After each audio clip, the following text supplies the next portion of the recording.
but I imagine they'll go somewhere along the defensive line with a long, athletic defender and Francis Bemi. That's the type of guy that Edmonton tends to like with Chris Jones there. Personally, I would go with Cole Tucker because I think they have a desperate need at receiver. Danny Vandevort is the guy there, currently projected to start as a Canadian. Gavin Cobb, also a guy who could compete in that receiving core, but you want to upgrade that position. So I would go with Cole Tucker. Chris Jones in the past has not gone with receivers early in the CFL draft, though, and certainly not ones with average measurables. My guess is they go on defense. And the first pick is in JC. The Ottawa Redblacks indeed have taken Dante Bull, offensive lineman, Fresno State, checks in at about 6'6", 324 pounds. So John Hodge, 1 for 1 on his CFL mock draft. Break him down for us, JC. Well, I mean, he's a 4-year starter for a major Division One program. He's a guy who is 6'6", 324 pounds, just an absolutely massive individual. There's some questions about his foot speed, which is a concern for me and how that translates to the CFL game. He struggles against speed, but he's an absolute mauler in the run game. And with his wingspan, it's 84 inches, Dunk. He really widens that edge. So you can feel comfortable sticking him out there at tackle and knowing that at the very least, he's going to get an extra shot on the guy and get him past Jeremiah Mazzoli. It's a really intriguing selection for Ottawa because they've added some young linemen in the past, the top 2 picks in last year's draft, and Zach Pelahos and Cyril Hogan-Sando. Those guys are going to need opportunities. And now you add Dante Bull to the mix. Where do you place him? Could he compete with Dino Boyd to start at right tackle for them next season? It's a real possibility. That's what I was just going to ask you is how impactful can Bull potentially be as a rookie? Because oftentimes in the CFL draft, it takes guys some time to get used to the pro level, but Bull's a little different here. He's got that NCAA pedigree, which we see more and more in the CFL draft. So do you actually envision him starting games for the Red Blacks next season, or at least competing to start? I think he competes, right? There was some talk of them potentially allowing Zach Pelahos in year 2 to compete for that right tackle spot. This gives you another Canadian.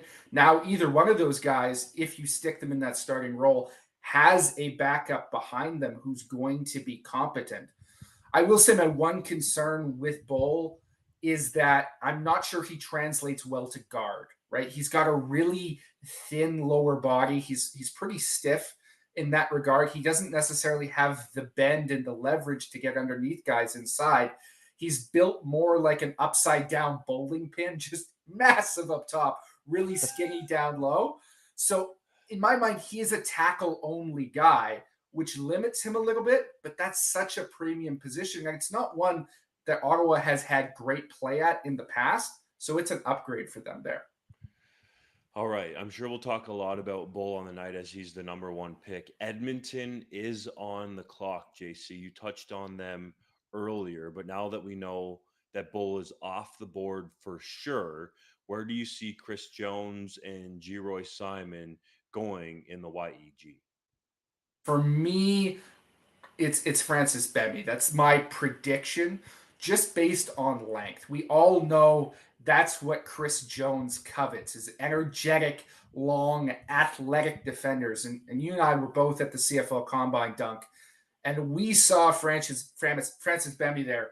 Absolute prototype, nice thick lower body, and then those long arms. He can really extend and jack an offensive tackle up, really set that edge or use it in his pass rush, long arm a guy, which you don't see with a lot of U Sports players or Canadian players coming in because they typically, elite guys with elite length end up Division One. So this is a real true gem of a pass rusher that you could add. And it may not be a spot that Edmonton starts a Canadian, but they're going to rotate players in. They've got Jamin Pelly still there for another season as a defensive tackle. Now you can also play Bemi potentially on the edge, rotate those two guys in and out, give yourself some more flexibility. So that's where I'm guessing Chris Jones is going to go. That's analysis, not necessarily reporting there for the people out there. And Francis Bemmy was a guy that really impressed at the CFL Combine. We talked to Dwayne Ford, who is, of course, on the TSN panel and is a color analyst, the best one on TSN. And he really liked Francis Bemmy as well. And I remember Ford talking about how thick and big his legs were in person. He was really impressed by that. And JC, I think you were too. Oh yeah, I mean he's got wow, it's what we would dub a nice bubble butt, right? He's gonna the nice posterior. I'm using the hand motions too, but thick thighs, nice butt, really good legs, and he's strong too, right? Maybe not as strong on the upper body, but sometimes you lose some of that when you're a longer guy with longer arms. But lower body is nice and strong, and he can bend the edge too. He had some nice change of direction numbers, some really nice lateral quickness. So that thickness on the bottom is not preventing him from moving around at 257 pounds. A big dude to be certain. And for the people out there tuning into the live stream, the first two rounds of the CFL draft are going to be a little slower, and then it's going to be super fast paced. That's because the first two rounds are designed for TV on TSN. So there'll probably be about 5 minutes between the picks. But then after that second round is over, those two territorial picks at the end of it, of course, then the names will be flying. But what we're going to provide you here is analysis of the prospects. We can talk about league topics any other day of the off season, and we can preview the season as we go through training camp. But we're going to break down the prospects, and by we, I mean JC Abbott live on video here, and you should keep that tab open on another tab on 3downnation.com for John Hodges' written analysis of every single pick. He's super quick with it, and he will get you the goods on the players that your favorite team drafts. So if you're just tuning in right now, I'm Justin Dunk with 3downnation.com, joined by my colleague, of course, on the other side of the country, potentially what they call the best coast. He's on the west coast. JC Abbott is in Vancouver, and our boy John Hodge is, of course, in Winnipeg. John Hodge will join us little bit before and as the Blue Bombers make their top two picks in this draft in the first and second round. And then we'll have Ben Grant, who is as dialed into the Argos, I would argue, as anybody else in the country. He will be on in the second round when the Argos make their first pick of the CFL draft because, of course, they traded that first round pick for Jordan Williams. And we're just about to get the second overall pick in the CFL draft from Commissioner Randy Ambrosie. The Edmonton Elks select Michael Broderick, linebacker, Université de Montréal. How do you feel Oh about this pick, JC? wow, this is a huge one. But there was some foreshadowing that they would potentially go in this direction. I sat down with both assistant general manager G. Roy Simon and head coach and GM Chris Jones at the CFL Combine, and I talked about an unusual trade that they made in the lead up to that event, where they sent a second rounder to Ottawa for a linebacker in Woodley Apollon who was selected in the fifth round a year ago. And they talked about having a need at that position and not necessarily believing that they could get a player of his caliber in the second round in this draft. So they're fine giving up the pick. Well, here they go and they get a linebacker in the first round because they still have a need at that position, and they get the most athletic one available. Michael Broderick is 6'2", 222 pounds. He ran a 4.59 at the CFL Combine. Absolute ridiculous sideline to sideline speed. He's going to instantly make an impact on special teams for you, chasing down kicks, and potentially has all the traits you look for in a guy who can start down the line. Definitely an intriguing prospect and one that probably a lot of people didn't necessarily think Chris Jones would go with. He likes the measurables, but he usually likes longer athletes here. But Michael Broderick has all the traits to be an outstanding CFL linebacker, and he's a guy right away that you know can come in and likely play the majority, if not all, of your special teams for you. So he gives you value right there with the second overall pick, JC. Now, the Edmonton Elks have made their pick, and it was Chris Jones who would have made that final decision, a guy that is well known around the parts where the next team on the clock will pick, the Saskatchewan Roughriders, with the third overall pick in the CFL draft. Many options here. A lot of people in Regina and Saskatoon and throughout Rider Nation usually like to see the Riders go with homegrown products or prospects from the University of Regina or the University of Saskatoon, or even from the Canadian Junior Football League and the Regina Thunder or the Saskatoon Hilltops. Do you think that's the direction Saskatchewan will go at number 3? There's certainly a number of talented players available from those schools who could come in and make an impact for them. So I wouldn't rule it out. You think about guys like Anthony Bennett from Regina, Josh White, another talented linebacker from Regina. Maybe people I would take a little bit later in the draft, but talented players nonetheless. And then Saskatchewan, you have a guy like Dayton Black who potentially fills a need at offensive line for the Riders. Just a really long, raw offensive tackle for the Huskies. He has a ton of potential, Dunk. And you look at this pick, the value might not be there at offensive line. This is not a great draft class for that position, but the Riders are so desperate to improve that group. Do they reach at number 3 for a guy who can fill in that role for them? And potentially Black has the highest upside. You can see on TSN, and I'll relay some of these pictures because I think they're interesting. Craig Reynolds, the president, is in the draft room. I would rather call it than some of the other names that are put on it. Jeremy O'Day is there front and center. And it says for the first round, they have 6 minutes to make their pick, second round, 5 minutes, and then the rounds after that, 3 minutes. And the teams make those picks even quicker than that. And there is one timeout allowed per team in the CFL draft if they want to have a little bit of a further think past the second round. So the Rough Riders are on the clock. And you mentioned one of those guys that is somewhat of a local product because he played at the University of Saskatchewan. Dayton Black is a guy that's really intriguing in this draft overall because of what he did in high school in Manitoba, right, JC? Oh, absolutely. This is a kid who he's a starting left tackle now, played quarterback in high school, and not just played quarterback, excelled at quarterback, set the Winnipeg High School Football League single season record for passing at 6'6" and 250 pounds.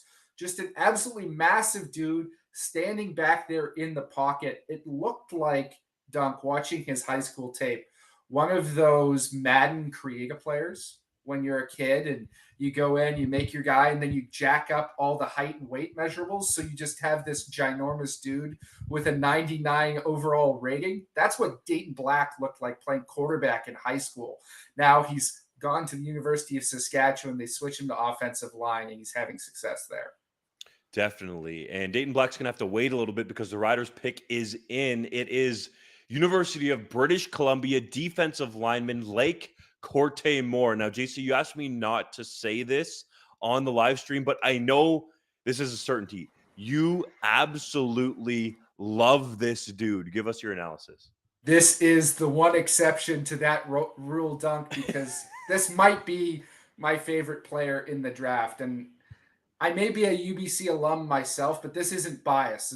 Early on in his career, I watched Lake Corte Moore. I had some of the same questions that scouts do about him, right? He wasn't necessarily as consistently dominant as you'd like to see it. It took him a while to grow into his body and to find his role. He's still doing that. He has not reached his potential yet. He was on the edge at UBC. I think his best spot is inside at 264 pounds and building on that frame. But just a guy with absolute raw power who can take an offensive lineman and throw him out of the way, but also has some quickness to his game, can flash an early move, can use his hands in that regard. And right now, at his current weight, can chase down on special teams and be effective in that area of the game as well. I think his potential is sky high. I wasn't sure teams were going to necessarily take him as high as they did, but I thought this is where he would end up in retrospective, looking back on the draft, that he's going to be one of those guys who deserve to be in this spot. I'm happy to see him there right now. It is higher than a lot of people at least prognosticated, but Lake Corte Moore is a great leader and was that for the UBC Thunderbirds, who made a little bit of a surprise run to the Hardy Cup last year and ended up losing to the University of Saskatchewan, went head to head with Dayton Black, who we talked about as a possibility here for the Rough Riders at number 3 overall. And really, those playoffs, I believe that film that Lake Corte Moore put out when it mattered most and it was sudden death time helped bump him up this draft board. And he was outstanding at the combine. And you could see, JC, that he immediately was the leader, maybe not even just of the defensive line group, but of that combine overall. He really took hold of that thing, and you could see players gravitating his way. And I mean, we can drool over physical traits and fast 40s and guys doing a crazy amount of bench reps or popping off some bunny type verticals, but this has to factor into it, the character at some point, and more it is for teams, and I think it did here with Lake Corte Moore. Yeah, there's some clips of him at the combine with Higatora Hanada, the Japanese defensive tackle, who wasn't eligible for this year's global draft because he's too young, but will be next year, a converted sumo wrestler. And Lake Corte Moore was there with him on the side, teaching him pass rush moves, taking this young player and trying to educate him, showing him how it's done. He didn't have to do that, right? This is a competitive environment. You're trying to sort of show people up and make yourself look good. But he's the type of guy who goes out of his way to do that sort of thing. His heart's in the right place. He understands right now where he has to improve as a player, and he's eager to do so. And Dunk, of course, the best thing about his character and his life beyond football is he's a major fan of the Three Down Nation podcast and a weekly listener. So you know he's a very intelligent, grounded individual.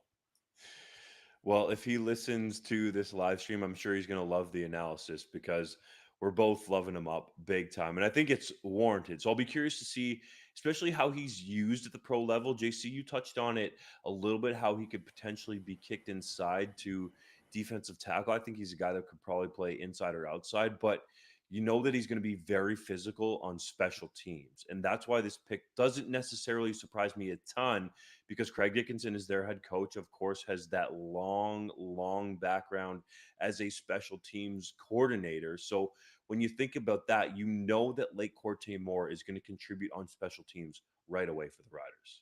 Oh, he absolutely is. And he's going to do it at massive size, right? If you look at the CFL Draft Tracker, they have him listed at 227 pounds. He's 264 now and still gaining weight. And he's still as athletic as he was. He was, as a freshman, he came into UBC at 215 pounds and started at weak side linebacker. It wasn't until the later stages of his career that he began to pack on weight and truly excel on the defensive line. And he's still going to shift inside. I think the comparison for him is David Menard, right? A guy who is sort of a tweener, can play inside, can play outside, can rush the passer. Maybe won't start for a team, but he's going to give you sacks and production in a rotational role, have a very long career, and add value to every team he plays for.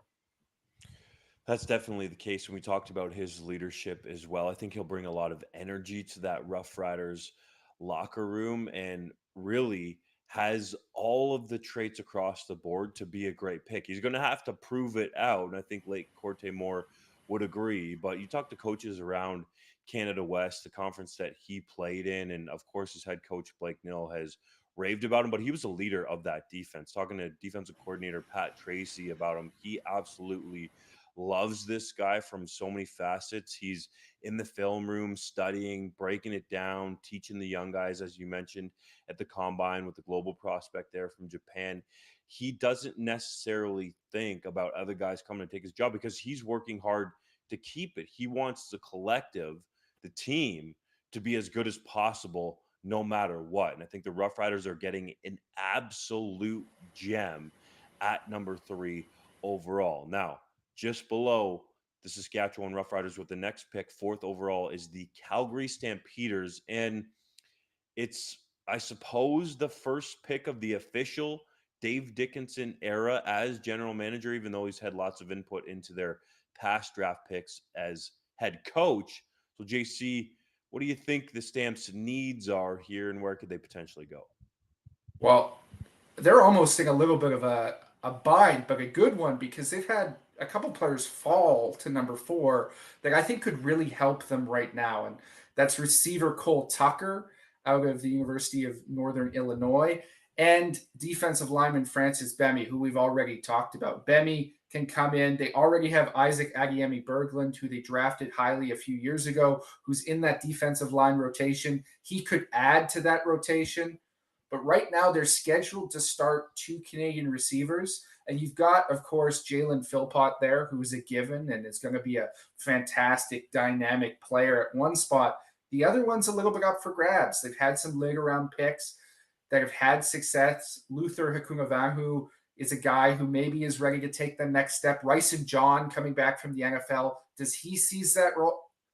Cole Tucker is another player you could potentially start right away and can solidify that receiving core, allow you to start 2 Canadians with depth behind them. Very intriguing pick when you consider, yes, they took Philpott in 2022, but in 2021 they took Amen Ogbong who is still in the NFL. So Calgary has been known to roll the dice a little bit with guys who have NFL interest. It worked out pretty well when they took Alex Singleton in the first round, but he's of course balling out and making millions in the NFL right now. And with the fourth pick in the 2023 CFL Draft, the Calgary Stampeders take one of the guys you mentioned, JC, receiver Cole Tucker out of Northern Illinois University, a prospect that I know is near and dear to John Hodges' heart. He really Mm-hmm. liked that dude. But what's your analysis of him, JC? Well, I think it's a perfect pick for the Calgary Stampeders for all the reasons I just mentioned. He's a player, quite frankly, I would have considered at first overall if I was the Ottawa Red Blacks. He's a plug and play guy. I would liken him to Drew Wolotarski in Winnipeg. That type of player maybe isn't going to ever be a flashy 1,000-yard guy, but he's going to start for you. He's going to put in good minutes, and it's going to be reliable. One of those guys you can just stick and forget about. He played at Northern Illinois. He's Canadian because of his mother, who was born in Brandon, Manitoba, went down to NIU on a gymnastics scholarship, is in their school athletic hall of fame. That's how good she is as an athlete. His dad played football at the collegiate level as well. He has those genetics, and he was productive in all 5 seasons he played for the Huskies. Lacks some speed, maybe isn't the guy with the most wiggle, but really solid hands, understands space and how to get open, and he's physical. He can contribute for you as a blocker as well. He can take on hits as a receiver and hold on to the ball. All those sort of things you look for in that Canadian target that you're going to have to put on the field and allow to do a bunch of different things for you as well as catching the football. One little wrinkle here is the fact that Cole Tucker has been invited and accepted an invite to Minnesota Vikings rookie minicamp. Now, a lot of people might say, it's a long shot. These guys never get contracts after rookie minicamp. But there are, some guys that do, and it's happened in the past. I can remember Daryl Wad out of the University of Western Ontario at the time, now Western University, going to the Washington football team's rookie minicamp, getting a contract, and the Washington football team really liked him. So it's a possibility that when you get an opportunity to get in front of any pro coaches or pro scouts, that they might like you and potentially sign you to a contract. So the Stamps taking a little bit of a risk here, but the numbers do say that he's unlikely to sign a contract, but that's up to him and probably more so than Minnesota Vikings player personnel management team. But that is one little wrinkle here that the Stamps have shown. And I mentioned the pick in 2021, Amen Ogbong who is still in the NFL, that Calgary will roll the dice a little bit when it comes to that NFL interest. Yeah, and it's an acceptable amount of risk here. It truly is, Dunk. And as a former player, you always side with what's possible for these guys and their aspirations. And I respect you for that because I know that's how you felt as a player and you wanted that. But really, the statistics don't lie. It's extremely unlikely for a minicamp invitee to earn a contract. And that's not necessarily fair to those dudes, but it's just the reality of the NFL and how they value their assets. you're there to fill a spot on the field so they can operate that camp functionally with their rookies and they don't have to bring in veterans. It's essentially a camp body. Now, can he show out and earn a contract? Of course, but Daryl Wadd's truly the only Preston I can think of a guy who signed in the same year that he's attended a mini camp. And there's been a lot of them over the last number of years that I've seen. Almost none of them head south of the border. And the next team on the clock is Montreal Alouettes. Jason Moss and Danny Machocha just shown live on TSN in the draft room there on the telephone, cell phone, I guess we should call it in this day and age, talking with presumably the pick that the Alouettes have made here, JC. Michael Broderick is off the board, who a lot of people thought the Owls could pick because of Danny Machocha's connection to the University of Montreal. And of course, Noel Thorpe also spent a lot of time at the University of Montreal. Broderick is gone. He went number 2 to the Edmonton Elks. Chris Jones takes him there. Who do you think Montreal could target right now? Well, the best available we've already talked about ad nauseum, and that's Francis Bemy.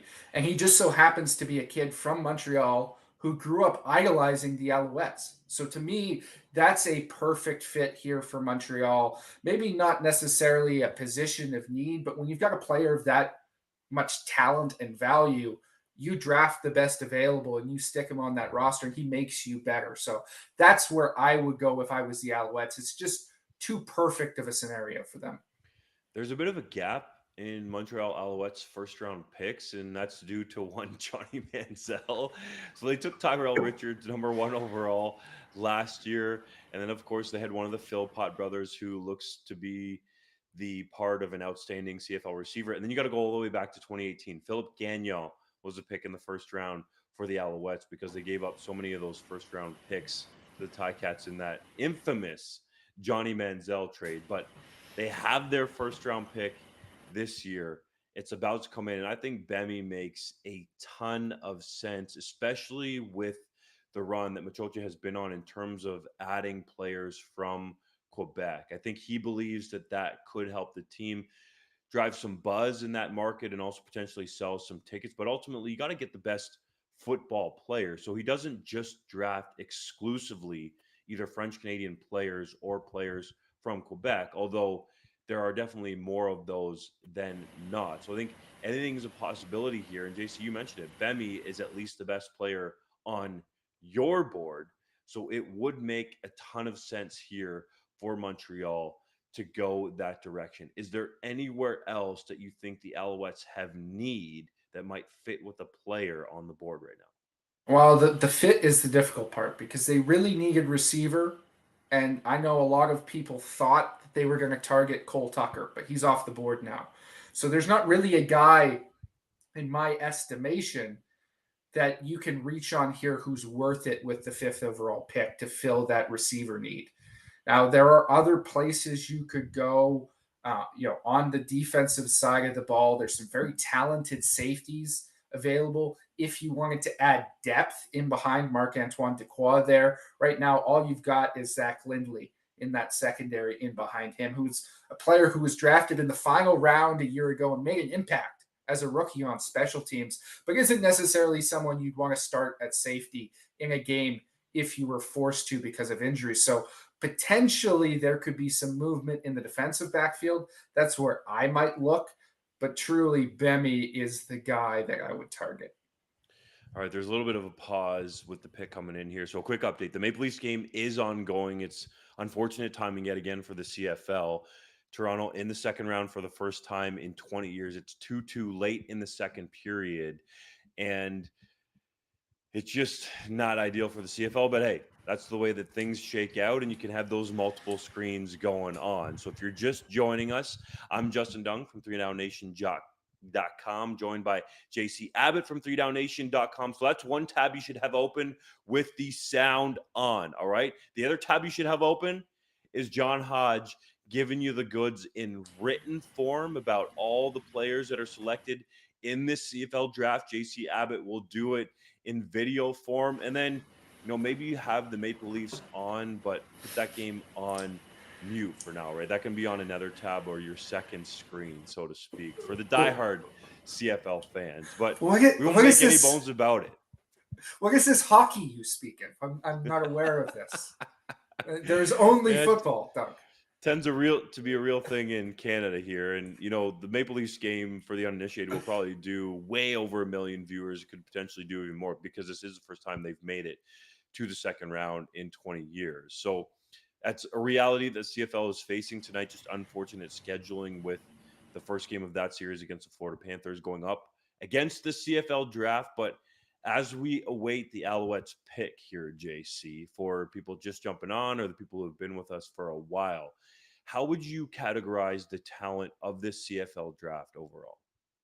Well, it's difficult because it was an incredible year for Canadian talent in the NFL. A record-setting year with 5 players selected in the 2023 NFL draft. So if you include those guys, it's a great year for talent. But unfortunately, they're not coming to the CFL anytime soon. That drops the level of talent overall. I think it's a fairly thin class. Unfortunately, because of COVID, players were given the option to defer their draft year, to return back to school, to not enter this class. And there's a lot of really good players, potential first round picks that opted to just go into the 2024 draft instead. Now, they each had their own unique individual reasons for that. Some might feel that they could get drafted higher in a year, others wanted to just focus on their schooling and get their degree. All of these are respectable reasons why you could defer. But for CFL teams, it means there's a lot less talent available, unfortunately. And what was looking like a very strong class early on in this process has weakened considerably. It was an all-time record with 5 Canadians being selected in the NFL draft. And one of those that had NFL draft interest has just gone off the board to the Montreal Alouettes. He was not selected in the NFL draft, but signed as an undrafted free agent. The Alouettes have selected defensive back Jonathan Sutherland from Penn State University. Checks in at 5'11", 214 pounds. Is from just down the road in Ottawa, so it's kind of close to Montreal, JC. But give us your analysis of Mr. Sutherland. Well, the risk here is he's signed with the Seattle Seahawks. So when I talked about the best available player, I meant the best available player right now because Sutherland would be near the top of that list as probably the best defensive prospect in this draft who wasn't drafted by the NFL, right? He is a versatile player. He's a DB, played safety, but was more of a box linebacker type, can cover the slot, really, really fluid hips, great natural instincts. A guy who projects as a CFL linebacker. You can stick him at Sam, you can stick him at Will. He's physical enough for that role. And when you look at what the Montreal Alouettes are building, and they drafted Tyrell Richards a year ago and have let Brian Hurley Manis see the field a ton, and then lost Chris Aki to retirement just recently, who is a player who's very similar in a lot of ways to Sutherland. This makes sense if they're willing to wait on him. Now, Sutherland wasn't viewed as a top defensive guy for the NFL, but the reason why he earned a contract is because he is perhaps one of the top 10 best special teams players in college football. He's an absolute demon on the teams. He wore number 0 for Penn State, the first player ever wear that number as an honor because he exhibited such leadership and commitment on special teams that they gave him that special number. And he's somebody that all of the coaches there, all his teammates, anyone I've talked to from Penn State absolutely raves about his leadership ability and his character and what he brings to a locker room. Not necessarily a rah guy, but a lead by example, there every single day, dedicated to his film work, dedicated to his teammates. That's exactly what you want if you're a franchise looking to take the next step. And Jonathan Sutherland can bring that if you're willing to wait for him. That number 0 tidbit is the reason why you tune into the CFL Draft live stream with JC Abbott. He's got all the goodies like that, and it is one of the reasons why Sutherland is a standout prospect on both sides of the border. And the Alouettes are taking a bit of a chance here because he is signed and does have some guaranteed money on that contract with the Seattle Seahawks, but they're willing to wait. And you touched on it, and he could be similar to Chris Aki, but I just can't understand why the Alouettes wouldn't want to treat Chris Aki any better and make him feel welcome there in Montreal. Now, Aki's been offered and has accepted a lucrative job and has done really well for himself off of and away from the football field. But if you had Chris Aki there in a hypothetical situation to bring Jonathan Sutherland along, if and when he does show up in Montreal, that would be perfect. Chris Aki is an athletic freak who I believe the CFL is better off with to have in the league, but he's moved on to better things on his own terms. And that is likely why the Alouettes are willing to take a little bit of risk here and select Jonathan Sutherland, who JC correctly pointed out projects more as a linebacker in the CFL, although he probably could play safety, right, JC? Oh, absolutely. He could take snaps there, but he's just so physical and instinctive in the box. That's where I think he's most comfortable. He's pretty twitched up. He's got those greasy hips. He was down at the College Gridiron Showcase in Texas when I was down there in January. And unfortunately, because of an equipment issue, he wasn't able to participate in every day of practice. But the one day he was on the field, it was night and day compared to the other guys there. Just how he moved his body and how fluid it was in some of the defensive back drills. Really, really natural athlete. And you talk about the leadership ability. He's one of only two guys who have been a four-time team captain for Penn State.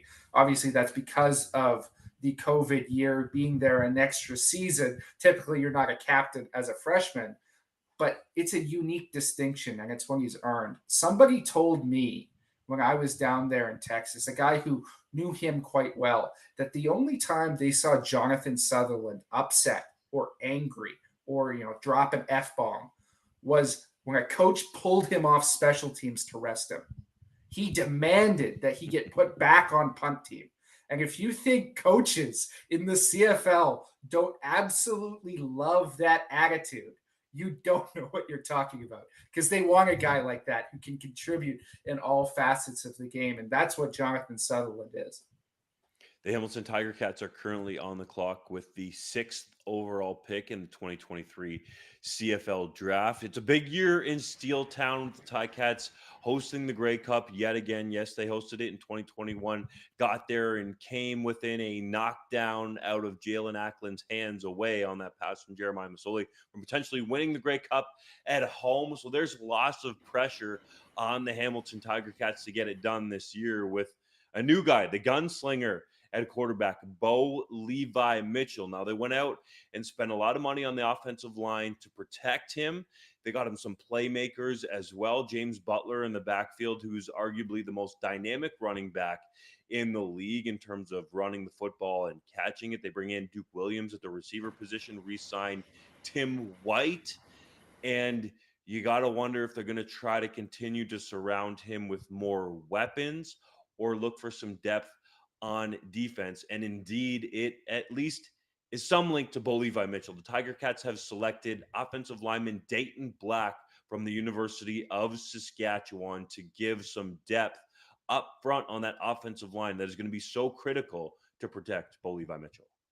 Yeah, well, this is a perfect pick for the Hamilton Tiger Cats because they need offensive line help in the long run. They need some depth, but they don't necessarily need it this season, right? They've got a competent starting four in Brandon Revenberg, David Beard, Coulter Woodmansey, and Chris Van Zyl, and some depth in behind them. But they're paying those guys a lot of money, and all their contracts are up after this season. So you need to add somebody young, which they don't have right now. Dayton Black is that guy, and he has the highest upside of any offensive lineman in this class. He may not be the most pro ready right now because, as we talked about, he was a high school quarterback, converted to offensive line at the University of Saskatchewan, and did not start until this season. This was his first season as a starter with the Huskies, was a Canada West All-Star at left tackle.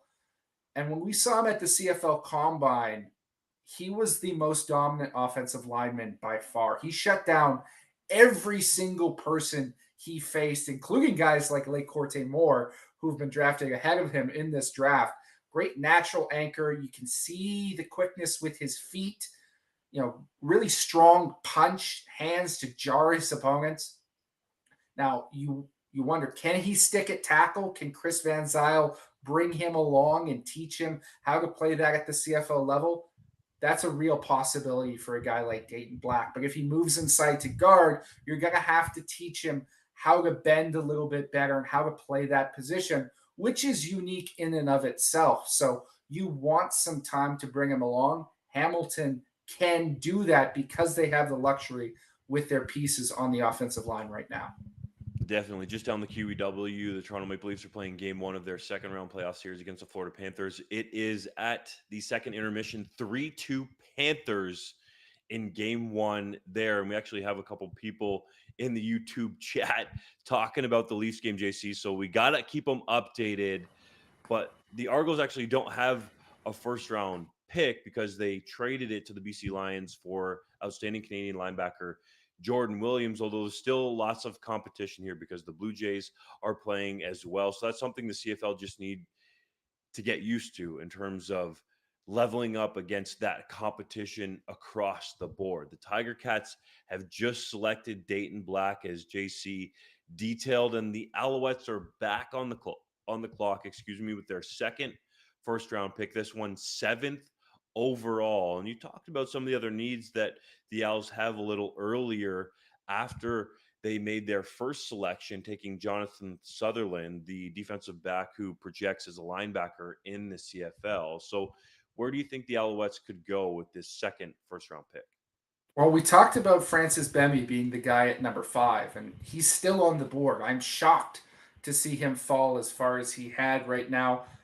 I think he's a guy that you run to the podium to select, but there are some other options, right? They don't need offensive linemen, and value's not there right now, but you can add potentially one of these elite defensive backs that's out there. It might be a little bit of a reach, but I think all of these guys can potentially start to use someone like a Jackson Ford, someone like a Lucas Cormier from Mount Allison could really be a valuable addition to your back end. And a lot of people have maybe projected them to sneak into the back end of the first round where we are right now. So that is a possibility. You could also go receiver. And there's another Montreal native sitting around there that a lot of teams like pretty highly in Jeremy Murphy. Now, I wouldn't take him in the first round. I think he's more of a second, third round type player. But teams stick to their own boards. And we know Danny Machocha loves local talent. And he got burned a ton by Jeremy Murphy back in his days head coaching the Montreal Carabins. So is that a possibility to add to their receiving corps? It certainly could be. And for the people that don't know, Dante Bull was live at the Ottawa Red Blacks draft party, walked in after he was announced as the first overall selection. So Was the the Red door big Blacks, enough? was Was the that? door big enough? I think he fit in there somehow. He maybe had to tip his head down just to get in the doorway there, but the Red Blacks sneakily bring him to the nation's capital, or maybe they put out the message to the media to not make it public until it actually became public. But anyways, he's there live in the nation's capital, which is pretty cool to see. The Red Blacks doing it the right way, given the number one overall pick the treatment that he deserves. And the Alouettes are about to make the 7th choice in the 2023 CFL Draft, and it is TCU defensive lineman Lual Ugiak, a dude that transferred to the Horned Frogs. Maybe didn't play as much as he wanted, JC, but I know you know his background really well and all about his potential upside. Yeah, it's a case of what player are you going to get, because Ugawak was a very talented defensive tackle when he was with the Yukon Huskies, right? Productive for them, showed a lot of twitch, has great length, right? For a defensive tackle. I really liked him. And then he opted after having to sit out the COVID year because Yukon didn't play and coming back, and he entered the transfer portal and he went to TCU, which ended up being a team that competed for the national championship this past year and lost to the Georgia Bulldogs. And he got some playing time early in the season, but never really carved out a role for himself. And when the major games came around at the end of the year, really struggled to see the field, didn't put up a ton of production, only 9 tackles in all of last year. And he shed a bunch of weight in the pre draft process. He's down to 261 pounds from about 280, where he's played at defensive tackle because he was trying to prove he could play defensive end as well. And I really don't see him at that position or thriving there. So, what player are you going to get? Are you going to get the guy at UConn who can bulk back up to 270, 280 and be really effective for you inside? Or are you going to get a guy who struggles to make the jump at the next level? He certainly has all the athletic potential. He's got great bloodlines. His cousin, of course, Lil Dang, played in the NBA, but I have some reservations about his strength and his balance as an athlete inside. And it's always a red flag to me when a guy struggles to produce in college because the jump to the CFL is real and he's going to have to adjust to that. Well said, my man. And with that, the Winnipeg Blue Bombers, who have been in the last three straight Grey Cups, won two of them, of course, and then lost that tight game in Regina. And the three of us were there, and the three of us being myself, JC Abbott, and John Hodge for that game. A lot of people felt like the Bombers should have walked away victorious in that game and had the three-peat, but it wasn't to be. Chad Kelly had some late game heroics. Enoch Mwamba ended up being the MVP and the MVC, even though, we maybe didn't necessarily agree with that choice in the press box. But you can see Kyle Walters and Mike O'Shea in the draft room there. It looks relatively empty and boring there in the Manitoba capital. But the Blue Bombers are on the clock here. And JC, where do you think the Bombers could go to try to get to a fourth Grey Cup in this first round? Well, there's a number of spots. I think you probably add somebody athletic on defense who can give you some minutes and contribute on special teams. Now, a lot of times they've been mocked with one of those top safeties that I talked about. Maybe Lucas Cormier is a fit here. You can add to your safety depth behind Brandon Alexander. I know the Hallett brothers have chipped in there at times, but he can be a player for you there. Potentially, you look at the defensive line, and Francis Bemy is not a defensive tackle like the Canadians they start, but he can add into a rotational role, similar to how they used Jonathan Kongbo back in the day before he went to the NFL. But I know the man who just entered in to our stream here is going to have some serious thoughts about the Bombers. So I'll turn it back to you, Dunk, and you can. Oh, maybe not. But certainly John Hodge he's got strong opinions about this pick if we can get back on the stream. Yeah, and we'll hopefully get his analysis here because he covers this team inside and out, lives in the Manitoba capital, and knows this team, I would argue, as good as anybody else in the entire world. Mr. Hodge, Bombers on the clock. Where do you think Kyle Walters, Mike O'Shea, and company could look? Don't you got to go with Francis Bemy? I know you guys have been talking about Francis Bemy for ages, so I don't want to necessarily go down that pathway again. But with that being said, to me, that's a no-brainer. The only other guy I could really see them taking here, because I think they're going to go D-line, is potentially Regina defensive end Anthony Bennett. I think they like him a lot. He's much smaller. Bemy is a big-bodied guy who can play inside. Bennett is not. He's about 6'1", 230, but he was absolute fire coming off the edge for the Regina Rams this past year. He's already 26, but I know JC loves to use that term greased up hips, and that's exactly what Bennett has with that quick twitch coming off the edge. The only downside is he doesn't have that ability to play inside where the Bombers start a Canadian at defensive tackle. Whereas, of course, Francis Bemy has that ability to play inside. So we'll have to wait and see where the pick comes. But I think it's going to be D-line. And I think the guy I would take is Francis Bemy at this point. That would make a lot of sense. They could use some depth there in the middle. And you look at their projected starters in terms of Canadian content overall. Hodge, I'm curious if you agree with this. Up front on the offensive line, Jeff Gray, Patty Newfield, Chris Kolonkowski at center, Nick Dembski, Drew Wolatarski at receiver, Jake Thomas, Brady Oliveira at running back. Is that how you see Winnipeg deploying at least 7 starting Canadians? Because they could potentially start more. Yes, that is what I see. I don't see any type of change, at least for this year. To me, the question is, where are they looking to deploy their ratio for 2024? Because the safety position has been American for a long time in Winnipeg. Brandon Alexander is a great leader there. He's somebody who's a great safety, but he's also American, playing a position where generally teams prefer to play Canadians. So, Jake Thomas, is this his last year? He's been in the league for over a decade at this point. I don't think back in 2012 anybody thought the 4th-round pick out of Acadia was going to be still playing and winning Grey Cups at this point of his career, which is pretty wild. So I think it has to do with 2024 and beyond. Yes, they could add an offensive lineman. That group is a little bit long in the tooth, right? Patty Neufeld is still playing great ball, but he's entering his mid-30s. Though they did get Tui Eli. Tui Eli was with the team in 2021, played really well, and then was forced to kind of leave the team late in the year because he reportedly was not vaccinated against COVID-19, did not meet the travel requirements for Grey Cup. He didn't play all last year, and now he's back. So that's something that I think gives them a little bit of a boost. Yes, they lost Michael Couture to the BC Lions in free agency, but I think that this team has the freedom to go with the best player available. But to me, the best player available and their biggest position of need are one and the same, which is along the defensive line with Francis Bemmy, or again, potentially a guy like Anthony Bennett, or who knows? Maybe we'll get a gold surprise. We'll have to wait and see. That's why this draft is so exciting.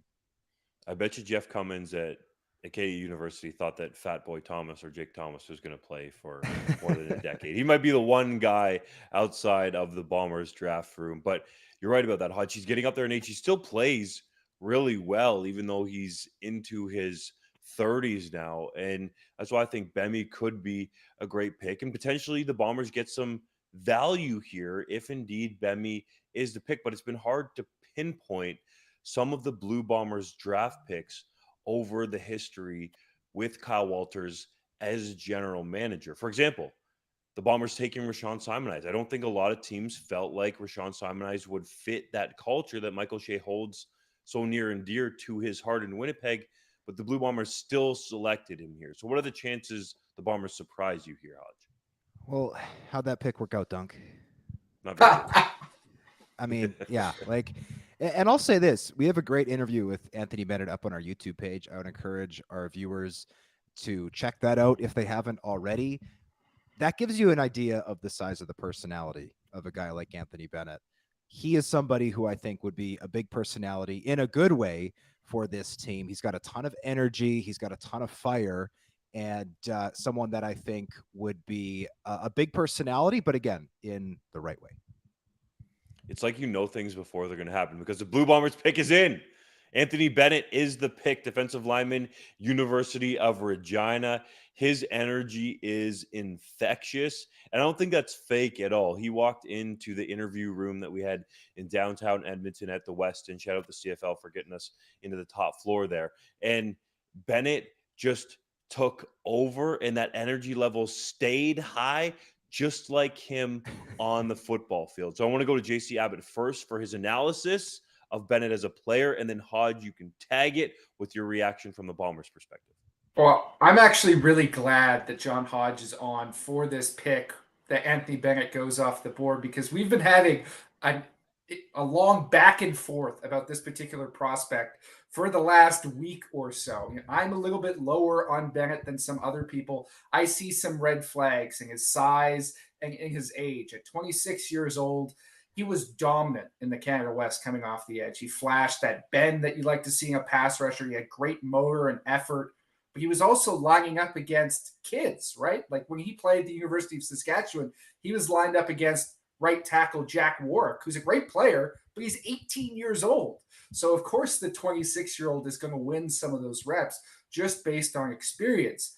But as Hodge has pointed out, right, the comp here in terms of size and potential might be somebody like Kwaku Boateng, who was roughly the same size coming out in the draft, had those pass rushing skills, and was actually a little bit less athletic than Anthony Bennett is right now. So he's a player who can run down on the teams for you, make some tackles, be a player in that regard, and potentially rotate in on the defensive line when you're spelling off guys like Jackson Jeffcoat and Willie Jefferson, as the Bombers like to do with whatever players they're dressing.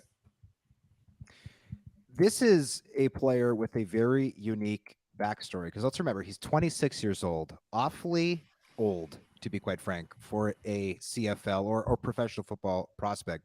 But his roots run deep. He started his post-secondary career at Florida International in his home state of Western Florida because he was actually born down south while his father Charles was playing for the Tampa Bay Buccaneers. He did split his childhood between there and Regina, where his mother Patricia lived during the extent of his childhood. But that doesn't just begin. It's not just Charles, his father, who's got roots in professional football. His uncle Tony played 7 years in the NFL, and his cousin was a player who I grew up watching with the Minnesota Vikings, a Pro Bowl running back by the name of Michael Bennett. So this is a guy who I can see impressing a coach like Mike O'Shea in an interview to say, like, look, I've got these incredible deep roots in professional football. I know what it is to be in professional football. And we saw it firsthand the way that he took over that room. And I don't think it's a coincidence, boys, that the game I saw him live, which was at IG Field, which will presumably be his new home now at the professional level, he put up 3 sacks against the University of Manitoba Bisons and completely took over that game. I felt bad, frankly, for quarterback Descatelier. That outing, the season opener this past year against the Rams. So the Rams lost, or I guess the Bisons lost, is now the Bombers gain. Anthony Bennett to Winnipeg at 8. And boys, well done. I'm getting back to my written analysis. Thanks for checking in, Hodge. We'll have you back after the Bombers make their pick in the second round to break it all down. And the BC Lions are on the clock now with the final pick in the first round that was acquired from the Toronto Argonauts, who, of course, were the 2022 Grey Cup champions in Regina, that upset of the Winnipeg Blue Bombers. And the reason that the Argos are not on the clock right now is because they traded that pick, as first reported on 3downnation.com, for Jordan Williams, the outstanding Canadian linebacker, a guy that they believe can push Enoch Mwamba to start on defense. So from the Lions' perspective, JC, you cover that team inside and out on the West Coast. What do you think are positions of need for the Lions, and who could they target here with the 9th pick? It's a tough one because I don't think their positions of need necessarily line up with the value here. But as we know, very rarely do you actually draft for need in the CFL draft. Often it's best player available. They could very well go with Francis Bebby here. I mean, they've got an embarrassment of riches along the defensive line in terms of Canadians. Matthew Betts, David Menard. They basically went all defensive line with their CFL draft last year. It would seem a little bit ridiculous to go there again. But I know Rob Ralph, their director of Canadian scouting, he likes guys who are aggressive, he likes guys who are long, and he likes guys who can potentially contribute on special teams. So that might be an area. Personally, I think they need somebody a little bit larger, somebody who can play defensive tackle and back up Nathan Cherry. But I don't necessarily see that guy in this stage of the draft. They don't start anyone in their secondary, but I would like to see them add some depth there. And then receiver is the other spot that I'd really like to see them add a piece. Only one Canadian starter at that spot at the moment. That's Javon Katoy, but they could potentially bounce it to 2 if they need to. Now that Nathan Rourke is not on that football team and taking up one of their ratio spots, they brought in Justin McInnes as potentially that flex guy, but I think they need to upgrade on some of their depth, right? Daniel Peterman maybe wasn't as productive as you expected when you signed him and doesn't give you much special teams value. Is there a guy like a Clark Barnes or like a Jeremy Murphy that you like enough to reach above maybe where most people projected to take them at number 9?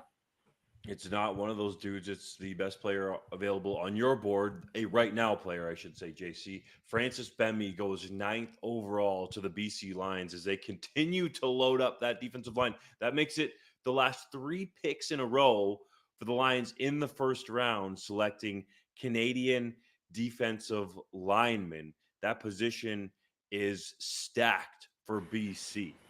It's an absolute logjam there. Let's just list the names. Okay, Matthew Betts, David Menard, Josh Archibald, Riley Pickett. Those are all your guys on the edge. Plus Daniel Joseph, who you drafted in the first round a few years ago, who's still trying to make it south of the border in the XFL and could presumably come up here in the near future. Now you add Francis Bemmy to that mix, And you have a real possibility of a roster who maybe not this year, but in the next couple years, you could end up starting 2 Canadian defensive ends. Right now, they'll probably start 2 Canadian defensive linemen. They'll have Nathan Cherry, who they drafted in the first round last year, start at defensive tackle, and then they'll rotate him out whenever they want to have Menard and Betts on the field at the same time. But now Bemi just gives you even more versatility.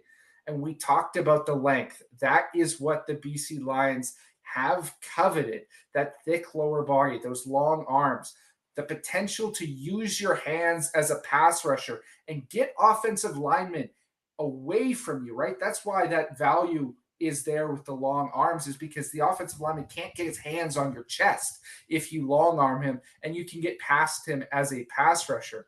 So this is the obvious pick because he's fallen this far. He's a player I thought the Ottawa Redblacks would seriously consider at number 1 overall. He goes at pick number 9. That is a no-brainer for the BC Lions. Let's run down the first round in order since BC just wrapped it up. First overall, the Ottawa Redblacks select offensive lineman Dante Bull from Fresno State. Second overall, the Edmonton Elks select linebacker Michael Broderick from the University of Montreal. Third overall, the Saskatchewan Roughriders select Lake Kate Corte Moore, defensive lineman from the University of British Columbia. Fourth overall, the Calgary Stampeders select Cole Tucker, a receiver out of Northern Illinois University. Fifth overall, the Montreal Alouettes select Jonathan Sutherland, defensive back, Penn State University. Sixth overall, the Hamilton Tiger Cats select Dayton Black, offensive lineman from the University of Saskatchewan. Seventh overall, the Montreal Alouettes select Texas Christian University defensive lineman Lual Lugiak. And eighth overall, the Winnipeg Blue Bombers select Anthony Bennett, defensive lineman from the University of Regina. And finishing out the first round, the BC Lions select Francis Bemi, defensive lineman from Southern Utah University. And JC, you just mentioned it in your last point there. You felt like Bemi could be a guy that the Red Blacks consider with the first overall pick. He slides to the 9th overall pick. And part of the reason the Lions decided to trade that pick is they felt like they had depth at the linebacker position because of the guys in house, and they traded away, I should say, they didn't trade away a pick. They traded away Jordan Williams in that deal to the Argos to get the 9th overall pick.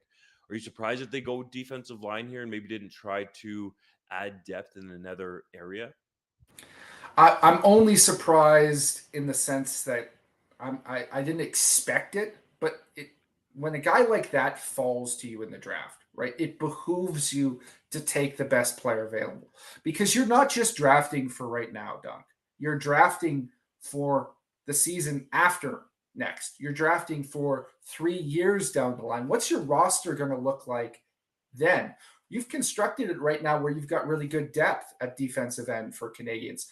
But Matthew Betts and David Menard are both very pricey. If you can bring in Francis Bemi on a cheaper contract, he shows out as a rookie in a limited role. You can potentially move on from one of those guys, save some money, and then maybe cash it away if a certain dynamic quarterback happens to come back from the NFL at any point and needs a significant raise, right? That is a possibility that you have to be aware of. So taking the best player available is never the wrong decision. It always makes your roster better overall. And as they proved with Jordan Williams last year, or just this off season, actually, if you have a logjam at that position and you've got a guy who is behind a starter, ready to go, like Ben Haladic is at the linebacker position, and Jordan Williams is getting pushed out, you can always trade that player for assets. And they got a first round pick back.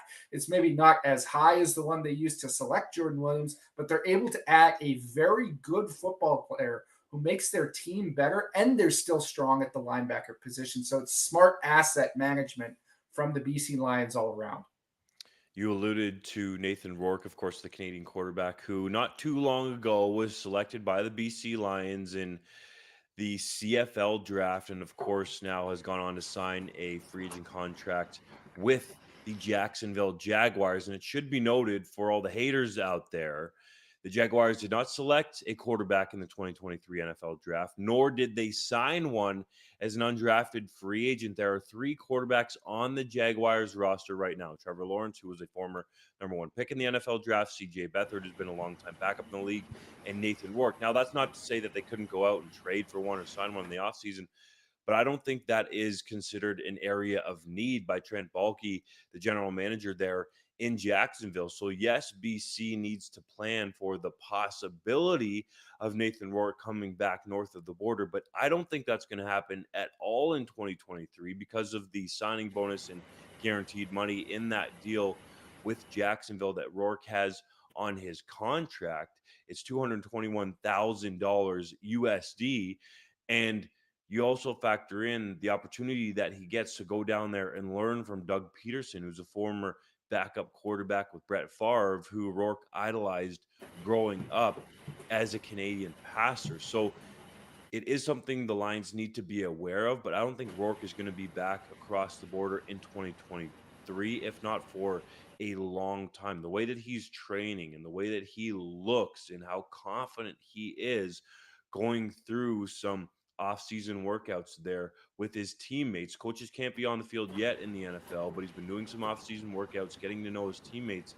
Seems like he has some respect from Trevor Lawrence, and I think that could go a long way for the potential of his NFL career. But it should be noted that Rourke was selected in the CFL draft, and recently Trey Ford was as well, as a Canadian quarterback coming through U Sports, which is a path much less traveled to earn the respect of CFL coaches, but it can be done. That said, in this draft, JC, you correct me if I'm wrong, but I don't think there is a draftable quarterback in the 2023 class. No, there's not. There's only one guy who has put up anything in terms of statistics, and that's Olivier Waugh from Concordia, but he's not a draftable prospect for the CFL level. He's likely a guy that if he wants to continue his football career, and I encourage him to do so, will have to look overseas to do that. But it's an interesting conversation to have here right now at the top of the second round, because you talk about Nathan Rourke and where he was selected. Well, that was pick 15 in the second round. Think about that. 14 players were taken by CFL teams before Nathan Rourke. And if you look at his season that he had last year, there were not 14 players of any nationality better than Nathan Rourke in the Canadian Football League. There may not even be a single player in the Canadian Football League who was better than Nathan Rourke was last year. So you can find guys who can not only contribute for you, but be absolute stars in the second round and the later rounds of the CFL draft. That's right. Just look to the Saskatchewan Roughriders with Kian Schaefer-Baker. We'll get back to him in a minute because the Red Blacks have just made the first pick of the second round, 10th overall. Ottawa selects Lucas Cormier, defensive back, Mount Allison University. And it was hard to tell which university he was from at the CFL Combine because his football equipment never arrived. So the Edmonton Elks helped him out, gave him a helmet, some shoulder pads, all the gear he needed to get on the field. So he already looked like a pro in that gear, won't suit up for the Edmonton football team yet because the Red Blacks have taken him 10th overall. Yeah, he looked like a pro on the field as well physically, and the way he moves. You love this kid's ball skills, right? He's very instinctual at the safety position. He's got great closing speed. And when he goes up to get the football, he always brings it down. 9 career interceptions with the Mount Allison Mounties. 5 of those came when he was a freshman in 2019. Has been productive at every stage of his career. I wrote about him in an article that was published this morning. Really a unique Canadian story in the sense that he's from Sackville, New Brunswick, the town where Mount Allison is located. He stayed local. And the reason why is because he was inspired to be a football player by Michael Bowen, who was a defensive back for the Mounties and who played at his local high school. He was in those stands as a little kid watching U Sports players and wanting to be them, which is something we should have more of in this country. He has now exceeded the presence of his idol in the fact that now he's going to be a CFL player and a damn good one in my estimation because of those ball skills that he has. It's a position of strength for the Ottawa Redblacks at safety. They maybe didn't need to take him in terms of necessity, but he can come in and be a productive player for them on the field and bring value as a depth piece and potentially down the road be a starter.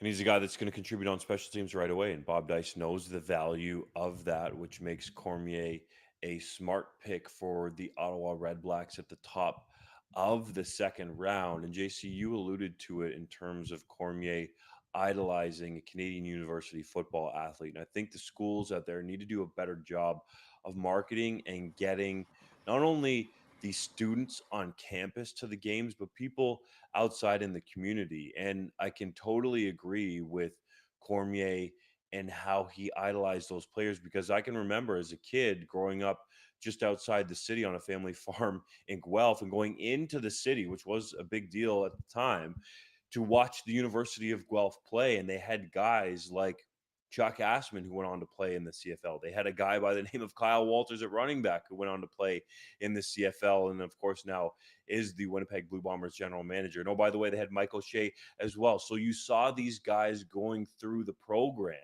and getting to the pros, and you started to believe it could happen. Michael Palmer was there, an outstanding receiver.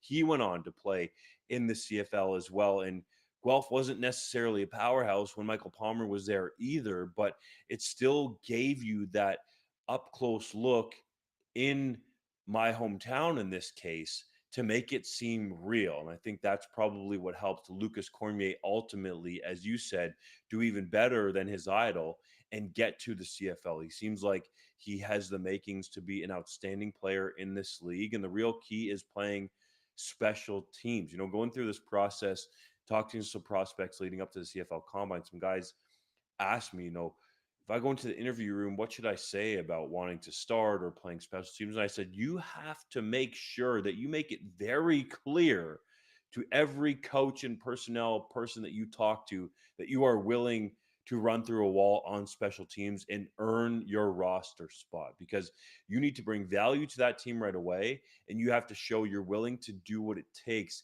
and put in that time on special teams to earn a starting position. It is very rare for a player in the CFL draft to start right away in the CFL. It does happen, but it is rare. So you have to make the start of your career impactful on special teams. You really do. And when you're looking at prospects, that's one of the key factors in the evaluation is can this guy play special teams? And sometimes you're going to knock a guy who's a very good football player in one regard and move him down your draft board because he doesn't necessarily have the traits that will translate to special teams. And one of those things is size, right? There has to be a requisite amount of size to handle the physicality of blocking on special teams or going down and covering kicks, being able to get off blocks. Lucas Cormier has that, right? He's 6'1, 205 pounds as a safety. That's ideal size. That's what you look for. And he moves extremely well at that weight and at that height. So he has the build that you want for that role. I don't know if he's necessarily as physical a tackler as a couple of the other guys. He tends to shoot a little bit low for the legs, but you don't necessarily have to crush a guy on special teams and score him up. It's about being athletic enough to be in the space, to be in the right spot, to make a wrap up space tackle. And he has all that ability. Next on the clock, and currently on the clock, is the Saskatchewan Roughriders with their second pick in the 2023 CFL Draft. Their first pick, of course, was number 3 overall, and they didn't go with a hometown kid there, as many people usually like them to do. They went with Lake Corte Moore, a favorite, I know that for sure, JC, of my colleague here on the live stream. And I alluded to how you can find value in the later rounds of the draft. And we're not quite there yet, but Kean Schaefer-Baker, who is arguably the best receiver on the Riders roster right now, was a guy that they took in the later rounds of the CFL draft. So I would encourage all of our viewers right now to be a friend and tell a friend, but also stay tuned to this live stream, because you're going to get analysis of every single player that's selected in this CFL draft. And the Riders are making their pick. It is in with the second pick in the second round, 11th overall. The Riders do go with a hometown kid and select University of Regina defensive back Jackson Ford, the grandson of Al Ford, who played for the Rough Riders and then was the general manager for the team when they won the Grey Cup in 1989.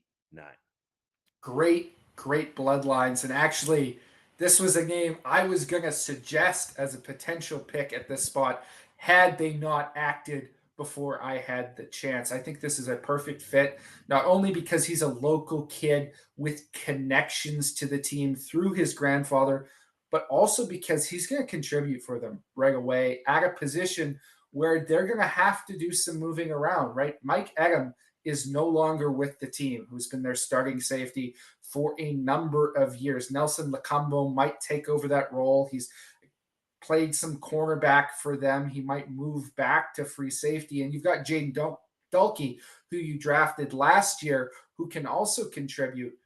But this gives you another player who can potentially press to start or at least be a backup early. And again, is physical and big enough to play on special teams and is extremely eager to do so as well. He's not going to give you any flack.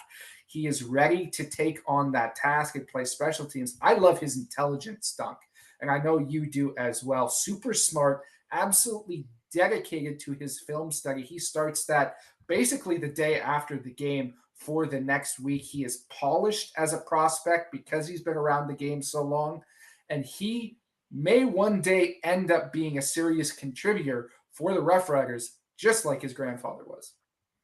Jackson Ford is an outstanding pick here, and full credit to our colleague at 3downnation.com, John Hodge, nailing this pick in his mock draft. It made a lot of sense for many reasons. Obviously, the connections to the Rough Riders, but also for the many talents of Jackson Ford. I've covered this guy for a number of years doing the Canada West Football Showcase broadcast out there in the Canada West Football Conference across all of the provinces out west. And Ford is just raved about by his teammates, by the coaching staff, by the support staff there at the University of Regina. Has high character and has all of the traits that JC mentioned. He's a quiet dude, but he lets his play do the talking on the field. And I think he's a guy that can really play anywhere that you potentially want to put him. He was moved around in the secondary a lot by the Rams. You know, he could even, if you needed him to, probably slide down and play a little bit of Sam linebacker, excuse me, if you wanted to mix up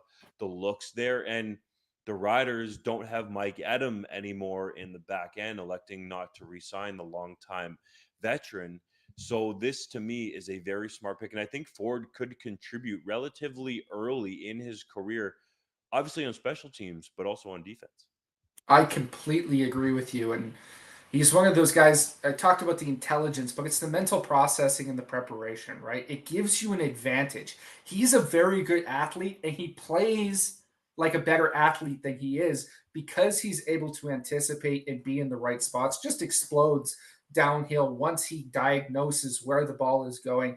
Great wrap up tackler. You could stick him at halfback in a pinch if you really needed to, can cover a little bit one-on-one if he has to. That's not necessarily the strength of his game, but he's going to excel at that free safety position and is a guy who, I went back and forth between him and Cormier for my top safety on the board. Ultimately ended up leaning to Cormier because of the ball skills. But I think Ford may be a little bit more physical and he may be a little bit more instinctual as a football player as well. You look at the Riders' depth chart in terms of Canadians in that secondary that they have on the roster right now. Nelson Lacombo, of course, a high pick out of the University of Saskatchewan. They have Godfrey Onyeka, Kosi Onyeka as well, and also Jordan Bellew in terms of nationals at that position, and Jaden Dulke too. So it looks like to me they're gearing up here to have some depth at that safety position in the secondary. We know Bellew can play there. We know Dulke can play there. He's a physical player, and Ford will bring that physicality as well. For our francophone audience, that's Boye, not Belye. Look, I know Justin Appreciate Dunk you. did. He struggled with his high school French classes. We'll give him a pass on that one. Barely made it out of applied. So I appreciate you picking me up there, partner. With the Rough Riders now off the clock, having selected Jackson Ford, the Red Blacks are back on the clock here. They already had the first overall pick in the draft, selecting Fresno State offensive lineman Dante Bull. Then they had the first pick in the second round, taking Lucas Cormier, the defensive back out of Mount Allison University. And now they're back on the clock with the 12th pick here as Commissioner Randy Ambrosi is unveiling this selection. It's been a busy top of the draft for the Red Blacks as they go with a hometown kid here, James Peter, linebacker, University of Ottawa, to the Red Blacks with their second round selection, 12th overall.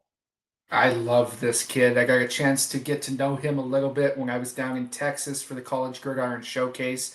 He's not a traditional linebacker body. He is 5'10 and a true 5'10, not even be a hair under on his worst days, and 214 pounds. But the way he plays, you'd think he was 6'2 and 240 because he comes downhill and he's a real thumper. He's a great tackler. He sticks you, he drives his feet through contact, and he takes you to the ground.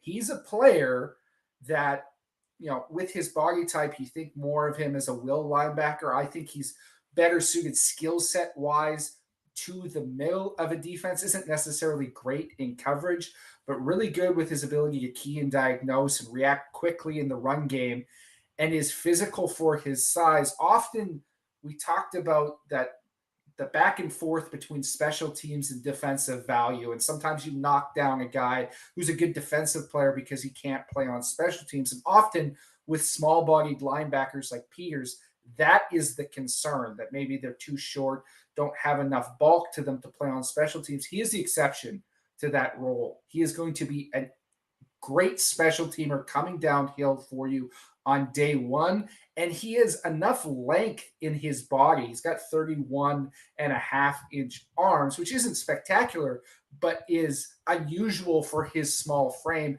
to be able to get off blocks. I really like him as a player, and as a local kid who played high school in Ottawa, attended the University of Ottawa, keeping him at home is a great fit for the Red Blacks.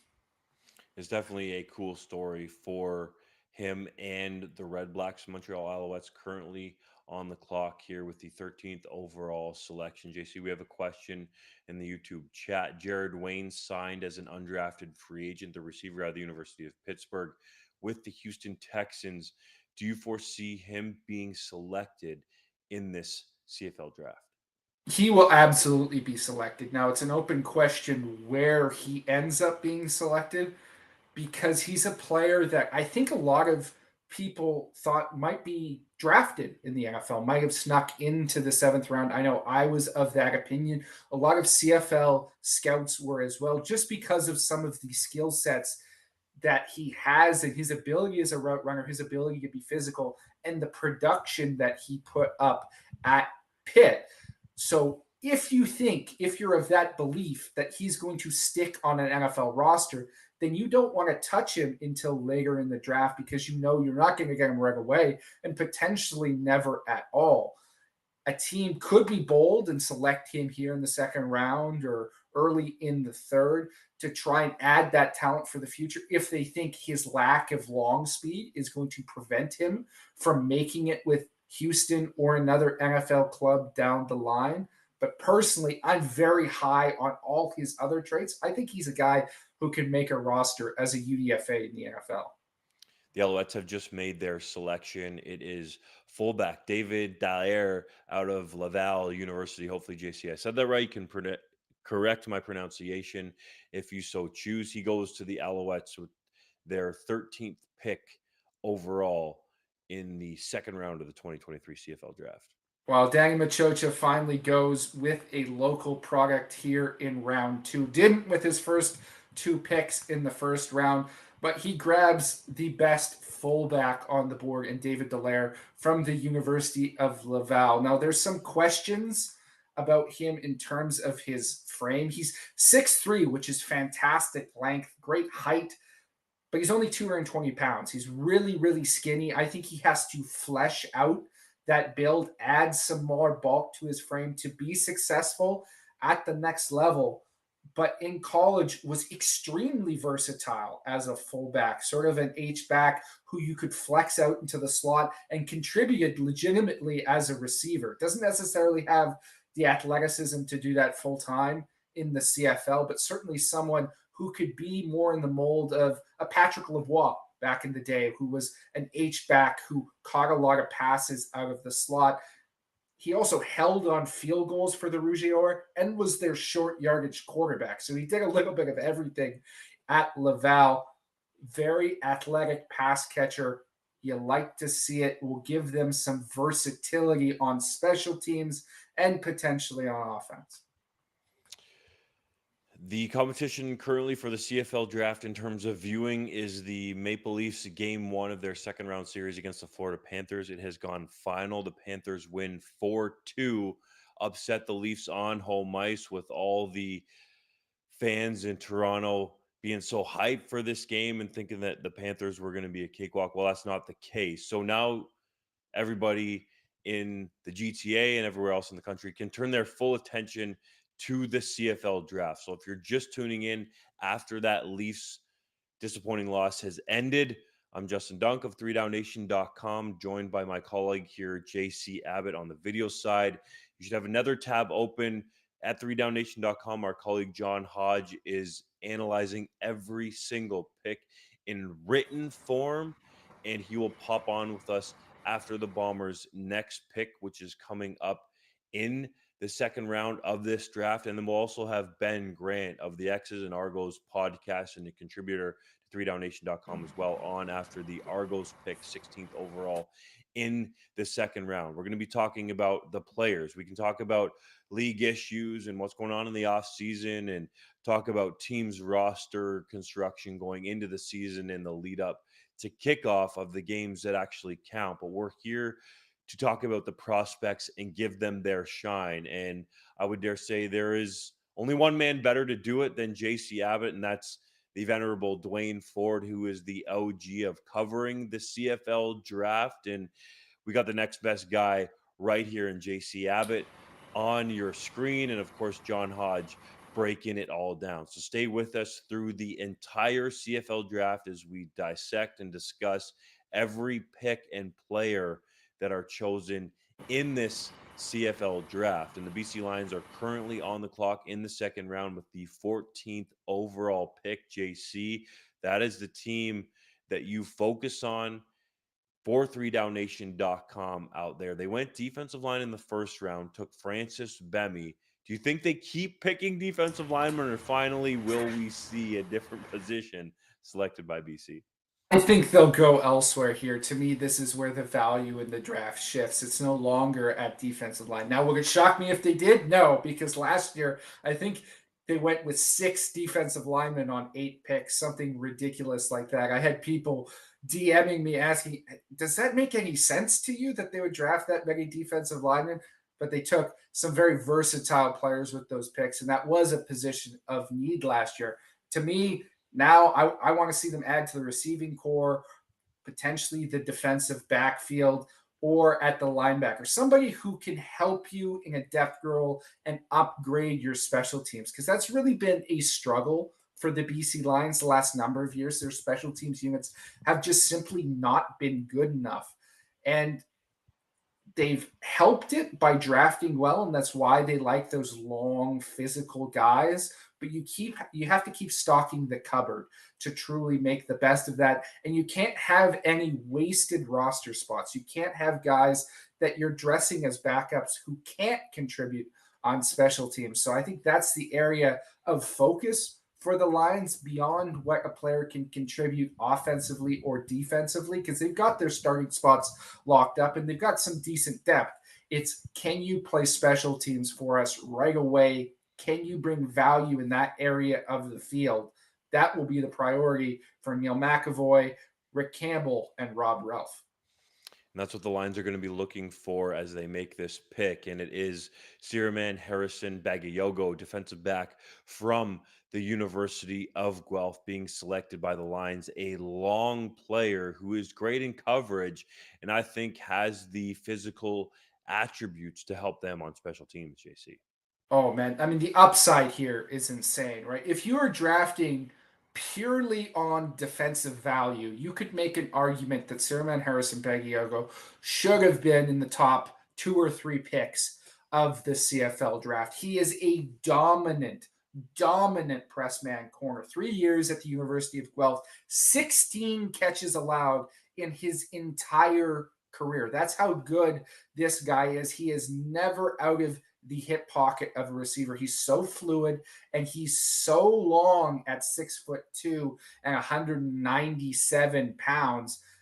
He's going to have a chance to go to a rookie minicamp with the Kansas City Chiefs as a Canadian cornerback coming from U Sports. That almost never happens. That's how high of a value this guy is as a defender. However, the big caveat to that, teams in the CFL don't play a lot of press man coverage, right? They play a lot of zone coverage. He hasn't done a ton of that at Guelph, and people have concerns about how he will translate. There's also some concerns about his physicality. He's just not a very good tackler. Now, can you teach that? Hopefully, a professional coach can try and drill that into a guy because the upside here is huge. And it was a spot where the Lions need to make a move. They lost Hakeem Johnson in free agency, who had been their depth defensive back spot starter at that spot. They got Adrian Green, who they drafted a year ago from St. Mary's. But Bagiogo will be an improvement there. He's a guy who legitimately, in the right system, I think could start at corner as a Canadian.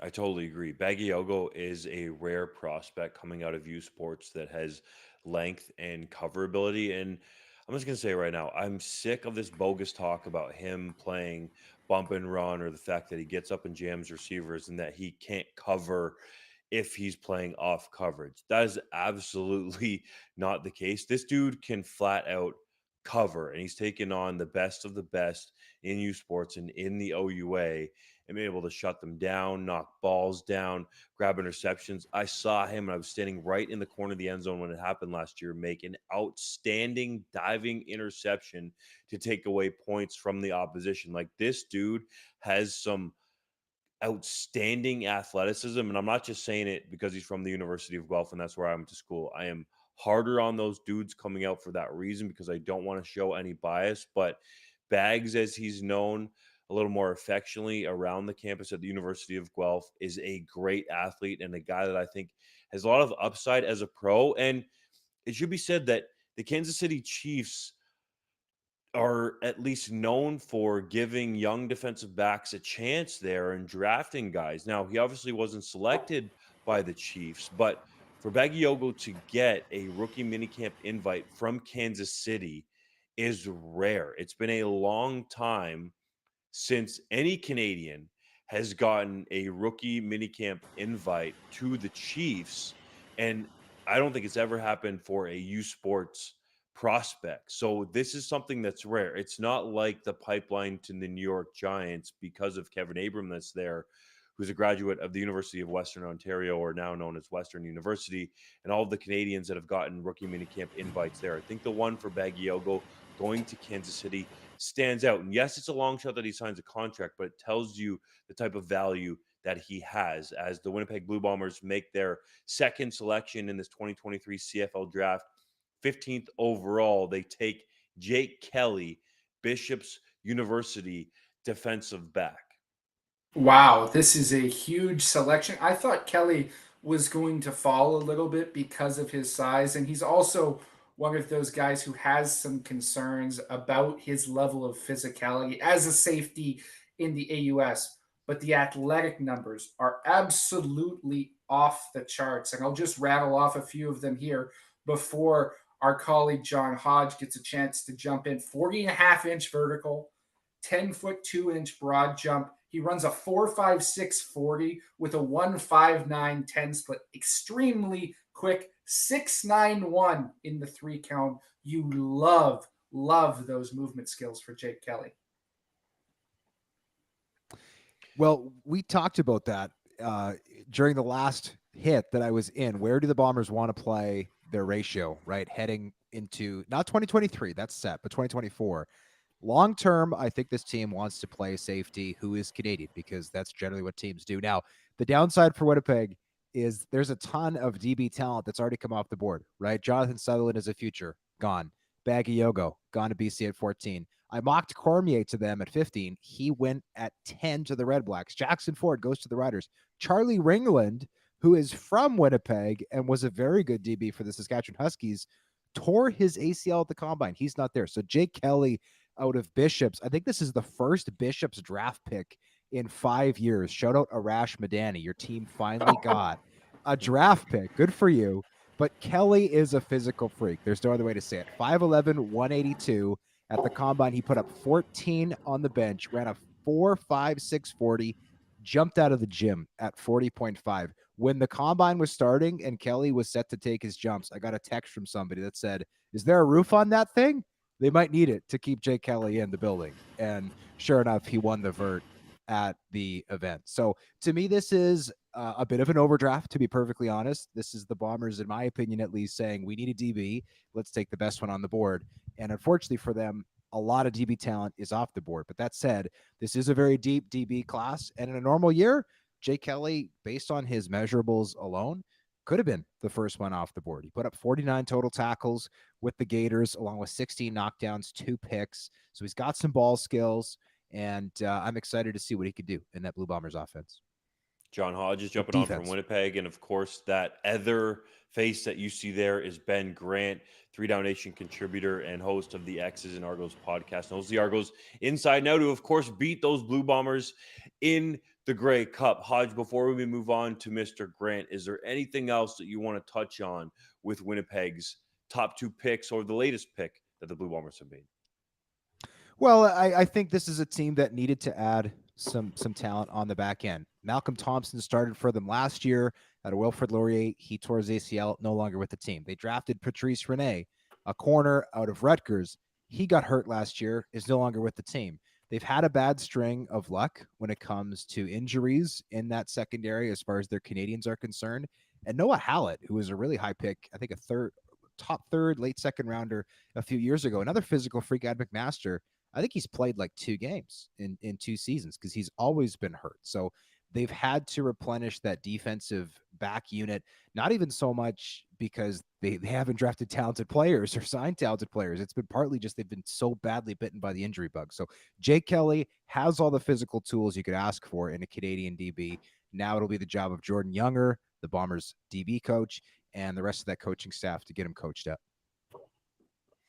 Thanks for that, Hodge. And make sure that if you're tuning into this live stream, you got another tab open and you're reading John Hodge's written analysis on 3downnation.com. Now, the Argos are on the clock. Ben Grant, you've joined us.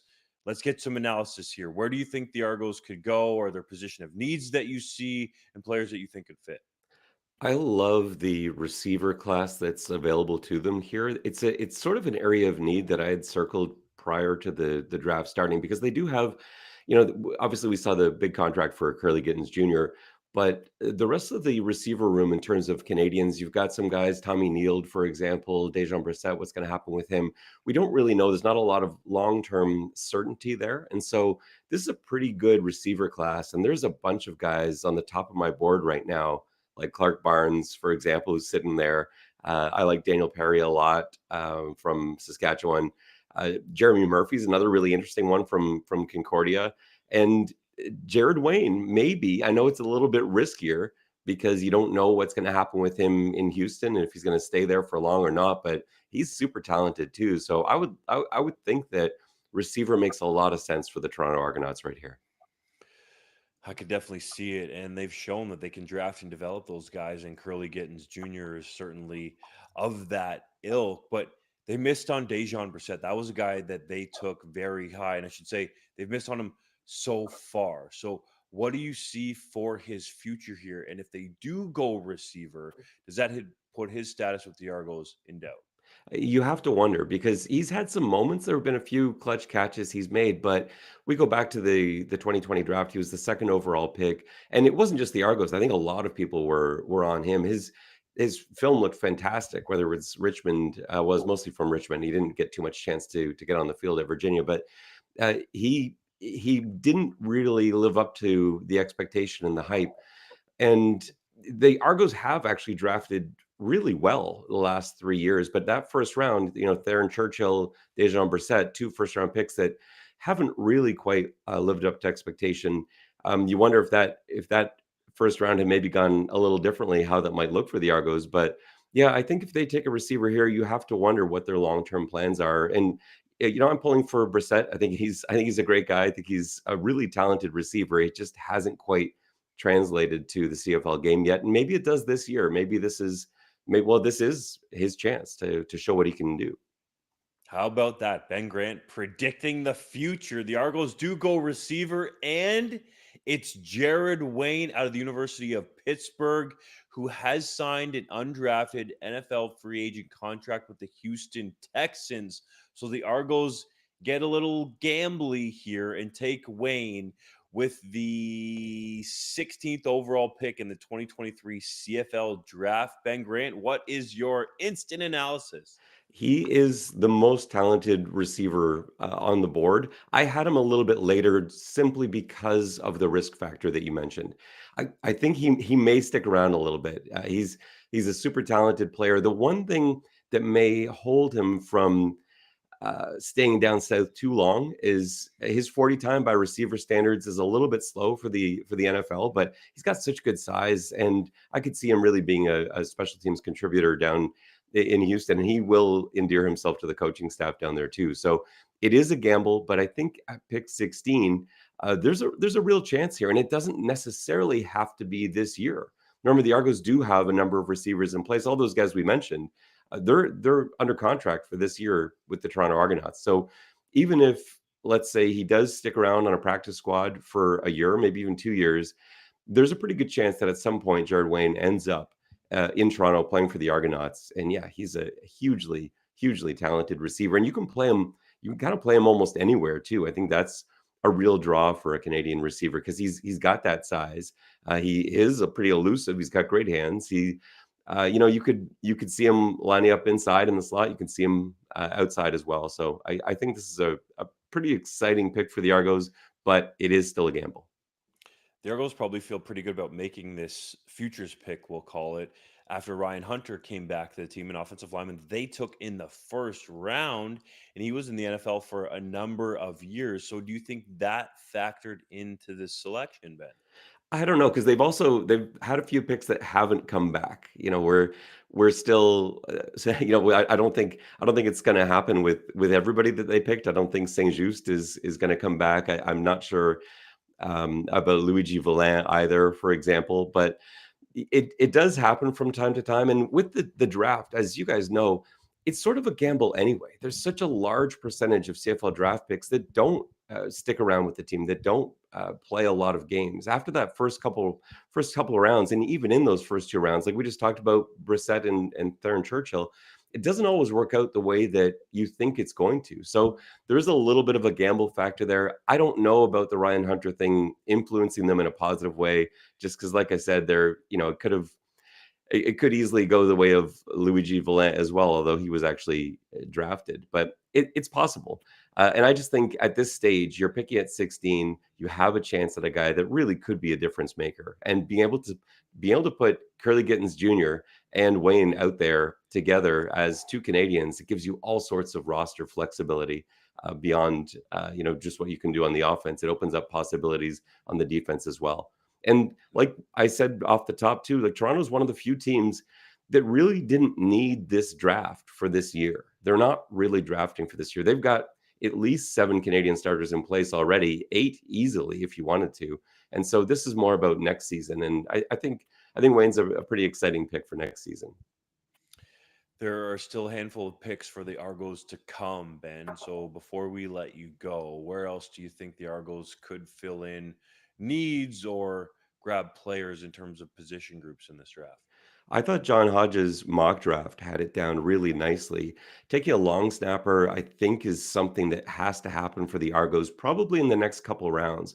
There's a few teams that need long snappers, and it's not that like Max Latour, who is under contract with the Toronto Argonauts, he can long snap, but he wasn't the long snapper of choice for this staff. Jake Reinhardt suffered an injury, of course, and he was the guy. He was the king. And suffering an injury like that, you're midseason. They had to bring someone in. Latour came in, performed admirably, but there are a couple guys in this draft class that I think are a step up. And so that's probably where I'd be leaning. Either Luke Burton-Cron from UBC or Adam Guillemette from Holy Cross. Both of those guys I have pretty high on my board. And so I would probably be leaning there because that is an impact player. The rest of the guys on the board, there's not a ton of guys that you can say, yeah, for sure, this guy's going to come in and get serious playing time. There are a lot of question marks. And so with those two guys, I think either one of them could come in and play this season and at the very least give Max Latour a really good run for his money at camp. So look for the Argos to potentially go long snapper. Ben, thanks a lot for jumping on with us, and we'll see if John Hodges and your analysis of the Argos is on point. I believe it probably will be. Take care, guys. All right, JC, Jared Wayne taken by the Argos. We want to get your take on this here. How do you feel about the pick? Well, it's a little bit high for my liking, but that's simply because I am so high on Jared Wing. I believe he's going to stick around in the NFL for at least a little bit, but potentially for his entire career. For me, what stands out about him is his route running ability. Grant mentioned it. I mean, it's 4.73 in the 40. That's not great speed, but he's quick and he's explosive and he's extremely savvy. I liken him to a guy from a couple years ago that we talked about route running ability and ultimately decided to retire before he ever made an impact. But Terrell Jana was the same type of player, but much smaller. Jared Wayne has a huge build, and he is still a very precise and intelligent route runner who makes space for himself and is able to separate despite the fact that he doesn't have blazing speed. I mean, he put up 1,000 yards at Pitt. That's a big time college football program. There's not a lot of Canadians that have that level of production at a Division One school of that caliber. Certainly not at the receiver position. He is an elite player. And if he ever came to the CFL, it would be a coup d'etat for your French lesson today, Dunk, for the Toronto Argonauts. Love it, my man. We have one of the first of the two territorial picks to finish the second round that have just gone off the board. And the Red Blacks again stay at home, and obviously they have to with this territorial pick to select Daniel Oladejo, receiver from the University of Ottawa, JC. Yeah, this is a guy, obviously, I would have drafted a lot later in the draft, but Ottawa doesn't have a choice here, right? They are forced to go someone from the local area with this selection, which is granted at the back end of the second round to the two teams with the worst record in the league last season. Oladejo is not a guy who's necessarily elite in a lot of categories, right? Physically, you have concerns. He's a little bit short. He's not very fast, but he's extremely strong. And I thought he impressed a lot of people unexpectedly at the CFL Combine. He's dependable, a possession target. He boxes people out. He high points the ball. And he put up 20 reps on the bench press at 5'10 or 192 pounds. Now, that's not particularly important as a receiver, but what you begin to think about with a guy like that who's that strong and that dedicated in the gym is, does he maybe give us extra value on special teams that other receivers don't?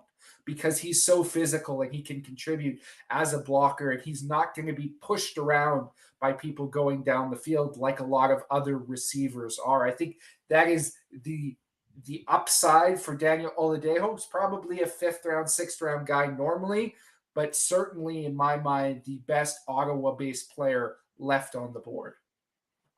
He was really smooth at the CFL Combine from what we saw in Edmonton, JC, and stood out there. So as you said, the Red Blacks are restricted to taking the players that are within their territory there. And the other team that has one of these freebie picks, as some of the people in the CFL might call it, is the Edmonton Elks. They're on the clock currently right now. And then both these same two teams will start off the third round when the picks will start flying off the board about as fast as I can pronounce them and JC can analyze them. So we got the Elks on the board here with the territorial pick. Chris Jones and Edmonton have already taken one player in this draft. It was with the second overall pick, Michael Broderick, the linebacker out of the University of Montreal, who not many necessarily thought would go to the capital in Alberta, but that's indeed what happened. And then now with the 18th overall pick, the territorial pick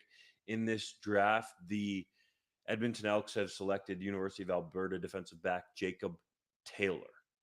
Yeah, this is the obvious selection for them as well. The best available local player for them, hailing from Beaumont, Alberta. He played at the University of Alberta, and he may be, pound for pound, Dunk, the best athlete available in this draft, including all the guys who got drafted into the NFL.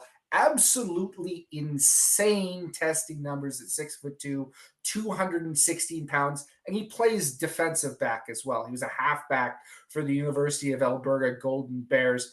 Jumps completely out of the gym at that size. He's incredibly fast, has every single measurable down pat. Now, the question is, it hasn't really translated to the field yet. He's almost a guy without a position. I don't think he's necessarily instinctual or fluid enough to truly play in the secondary, and he's not yet shown he's good enough in the box or good enough filling to translate to linebacker. But with those traits, you know for certain that his floor is as a complete mismatch on special teams, a guy who's going to dominate, and then you hope with the right coaching, he can put it all together and potentially make an impact for you on defense. To me, I would think that would be in the linebacking core, a guy who can potentially back up Enoch Makonzo at Sam linebacker or Adam Komar on the weak side. Could also play safety in behind Scott Hutter, which they needed some depth there as well.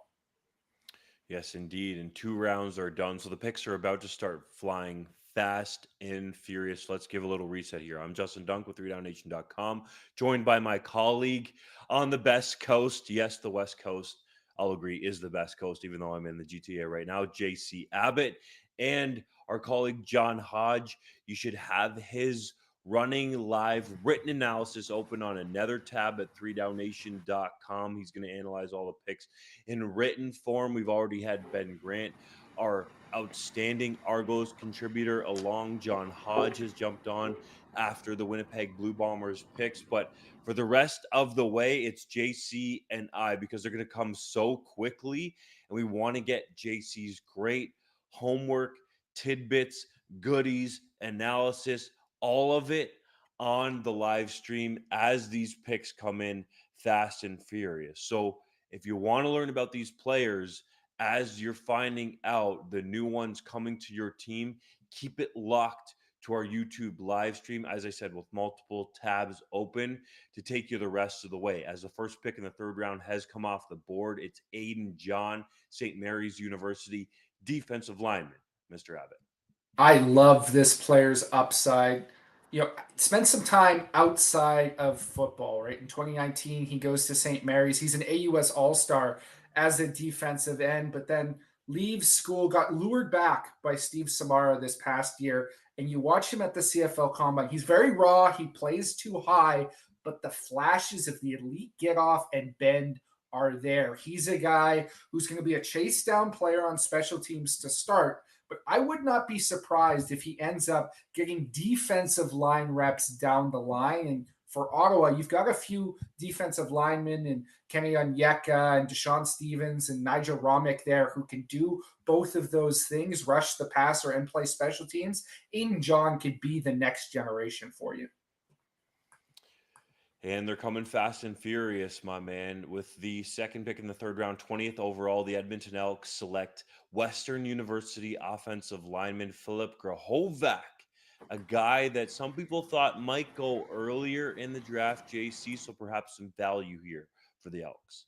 Yeah, I mean, I'm surprised that the offensive lineman, there hasn't been a run yet, simply because there's not a lot of valuable ones in this draft. I thought they'd go earlier, but Edmonton is taking Grahovac almost exactly where we had ranked him in our top player rankings. He's a physical guy, a downhill blocker, really mean and nasty. Not that way off the field at all. He's a complete teddy bear, but he will knock you over on the field.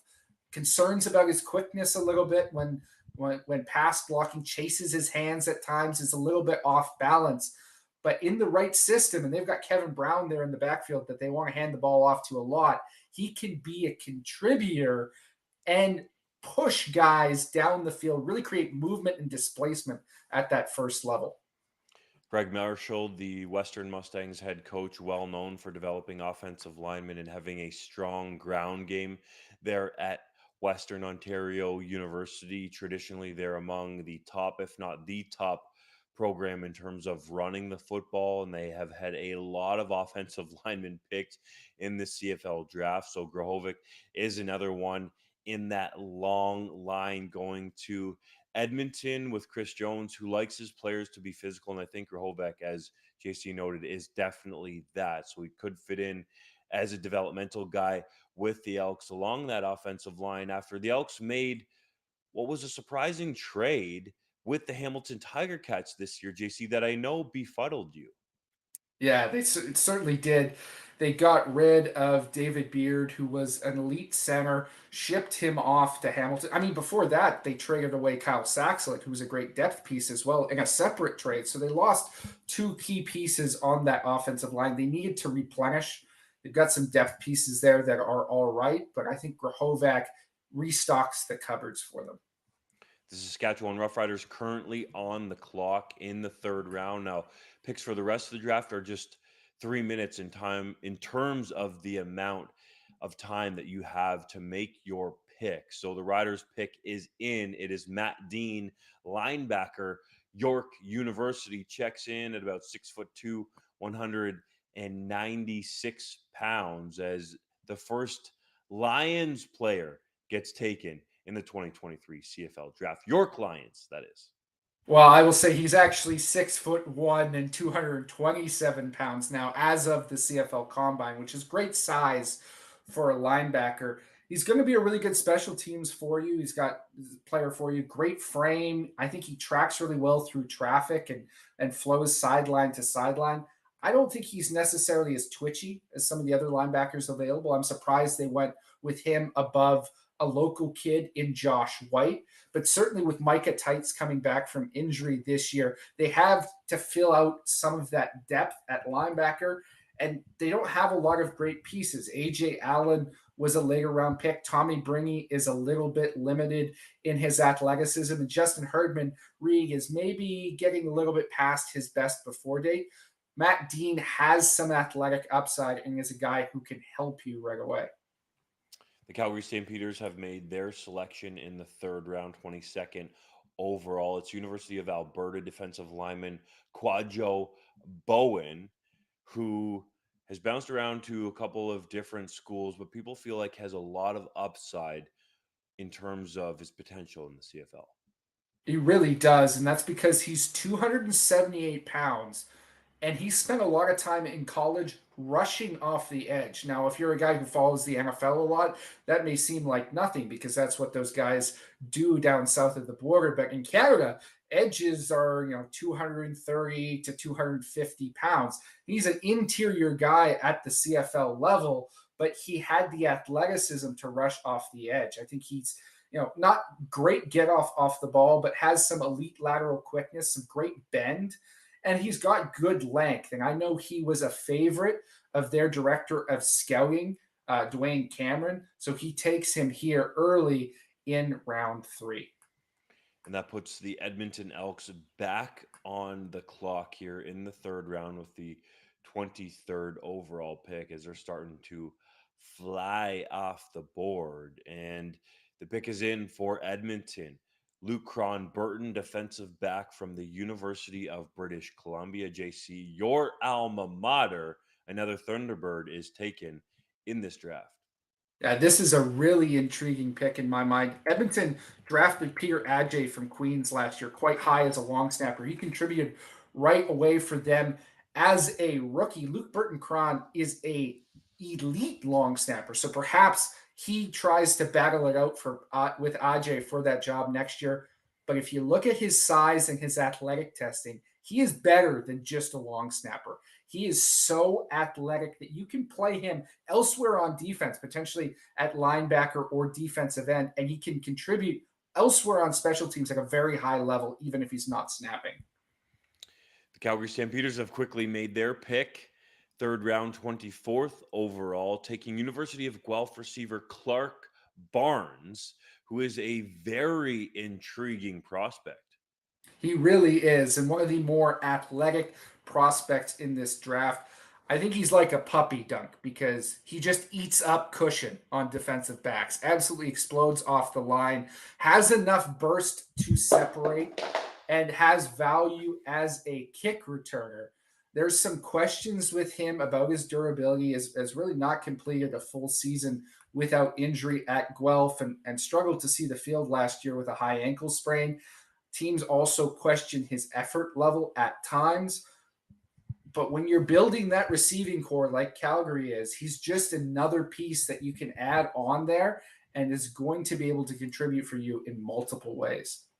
The Red Blacks have made their selection in the third round, 25th overall. It's University of Regina linebacker Josh White, a very physical player. I think he's incredibly underrated. He sort of suffered from being in the shadow of the great Ryder Varga, the President's Trophy winner there, who was drafted by the BC Lions last year.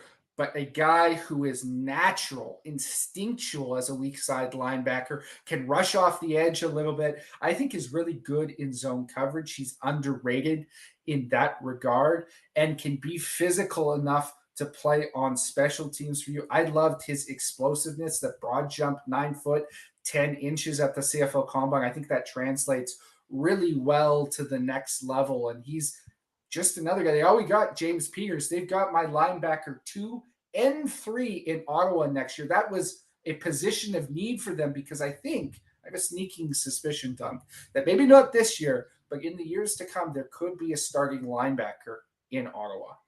It seems like they're loading up that way, or at least to have a lot of special teams depth and quality players there that can make a difference. So, for those of us that are sticking with us, we're going to go the whole way here through the 2023 CFL Draft. We're talking prospects, the goods, with our man J.C. Abbott. I'm Justin Dunk from 3downnation.com. If you're just joining us after the TSN television coverage has ended, currently now on the TSN channel, it's Steph Curry versus LeBron James, Lakers and Warriors. But we're talking football all night long here on the 3Down Nation YouTube page. Have another tab open to catch John Hodges' written analysis of every single pick, and JC Abbott will give you that analysis in video form right here, right now. And I know you didn't want me to say this, JC, but I'm only going to say it for the players that I know that you like, because the Winnipeg Blue Bombers, with the third pick in the 26th overall spot of the CFL Draft, have taken another favorite of yours, and I think there's only about a handful, but Jeremy Murphy, receiver from Concordia University. Yeah, he's a guy who I know a lot of teams were very high on. He's fast enough. The questions with him are, can he separate? Because he tends to slow down out of his breaks, but he makes up for it because he is the best contested catch guy in this draft. He has massive baseball mitts for hands. Over 10 inches in length are his hands. The only guy with bigger hands in this draft is an offensive tackle. That's how big they are. So he snags that ball, he brings it down. He's only 6 foot and 190 pounds, but he plays much bigger. I think he is sort of a possession guy at the next level. You can maybe play him outside. I'd like him more in the slot, but very valuable for Winnipeg that needed to add some depth. They only have 3 Canadian receivers on the roster. Now they have a very good fourth one. Noah Beausoleil, hopefully I got that name right, one of our YouTube commenters said, Toronto better take a long snapper, and he's spoke it into existence as the Argos, with the third round pick, 27th overall for Toronto, take Adam Guillemette, long snapper, Holy Cross. Yeah, well, I mean, Ben Grant told you why they need one, and he's exactly spot on. They had to take this guy, and they had to take him now because he was the only other long snapper available with Luke Burton Cron off the board. And he's an elite player. He's not as versatile as Burton Cron. He's not going to help you on defense or do anything else on special teams, but has snapped at a high level his entire life, was a top recruit at the position coming out of high school in Cambridge, Ontario, went to Holy Cross, sat for a bit, but in the last couple of years has been a very effective snapper and sort of a pro style special teams setup. He's quick out of his snaps, gets into his block, very effective. He's going to be an upgrade for them at the position, will make an impact for the Argos in 2023. We're on to the fourth round. The Edmonton Elks select with the 28th overall pick Noah Curtis, defensive lineman, Kaiser University. Of course, they went here. This is a guy who was added to the draft class quite late in the process. I wasn't quite sure where he was going to go, but the reason why he was added is he went to a tryout with the Edmonton Elks, and I think they had interest in him as an American, and then he found out that his mother was born in Port Dover, Ontario, steered him towards the Canadian citizenship process. He is a massive man, 6'6", 279 pounds. He's got great length, and he played before Kaiser University at Florida International, which is a Division I program, was fairly productive there. I don't think he's necessarily technically sound. He plays a little bit high for my liking, but he's bull strong. And the only reason he was playing in the NAIA is he went undrafted in the 2021 NFL draft, had to sit out a year. He worked at Amazon, he worked at the Ritz-Carlton, and then he found out he could play football somewhere else at a lower level school like Kaiser. So he went there and played some defensive tackle for him, got himself back in shape, has shed some weight. I think he's better in the 260 range like he was when he was at FIU, but certainly a player who's going to be able to contribute in a rotation with Jamin Pelly next season. The Tiger Cats have made their selection in the fourth round, 29th overall, taking Patrick Burke Jr., defensive back, Wilfrid Laurier University. As this draft rolls on, man, it's coming fast and furious. And JC has the goods, as he just told you about with Noah Curtis working for Amazon and the like. On the way to getting his pro football opportunity in Canada. You're going to get unique nuggets from JC like that all night long. So break down Patrick Burke Jr. for us, the Ticats' latest pick.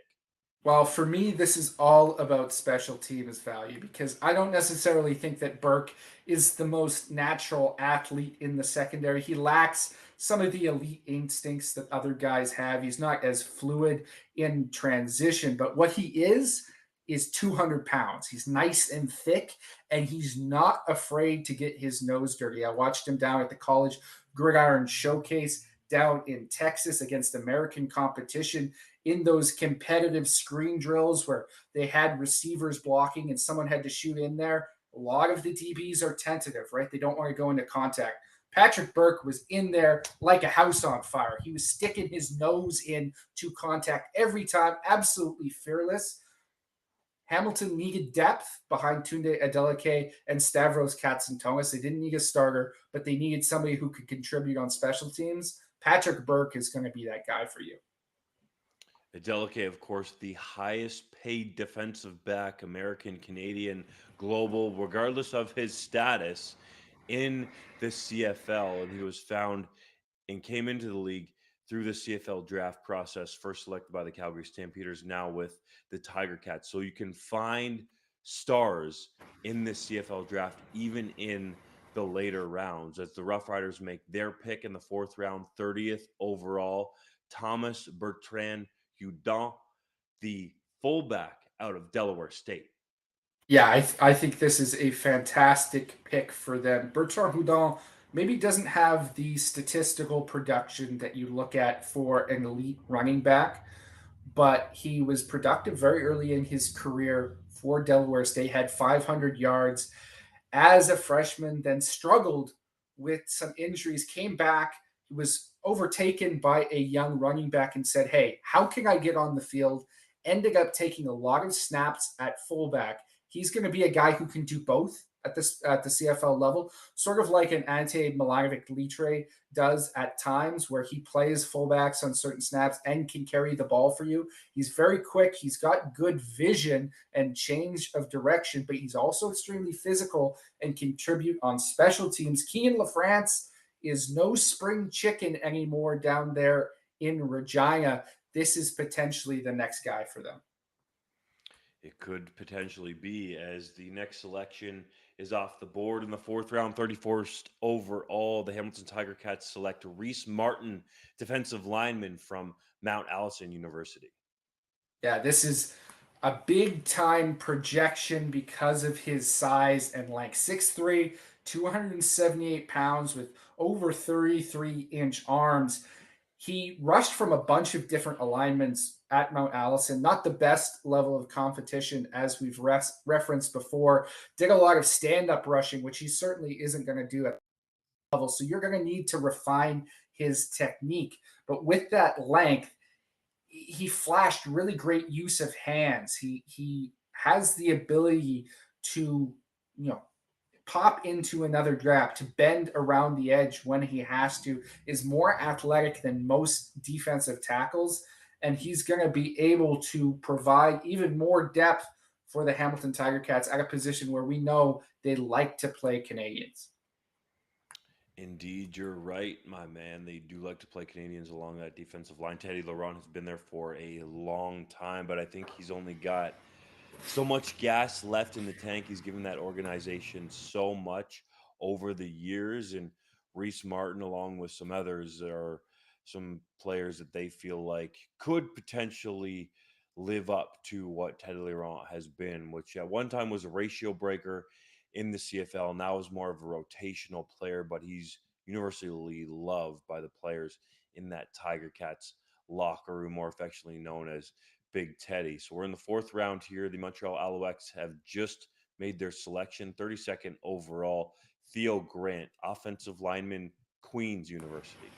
I really like this guy a lot, and he wasn't my top rated Queens offensive lineman, but that was only because of size, right? He's 6'3", only 280 pounds, which you're going to need to feed him some donuts over the next little bit.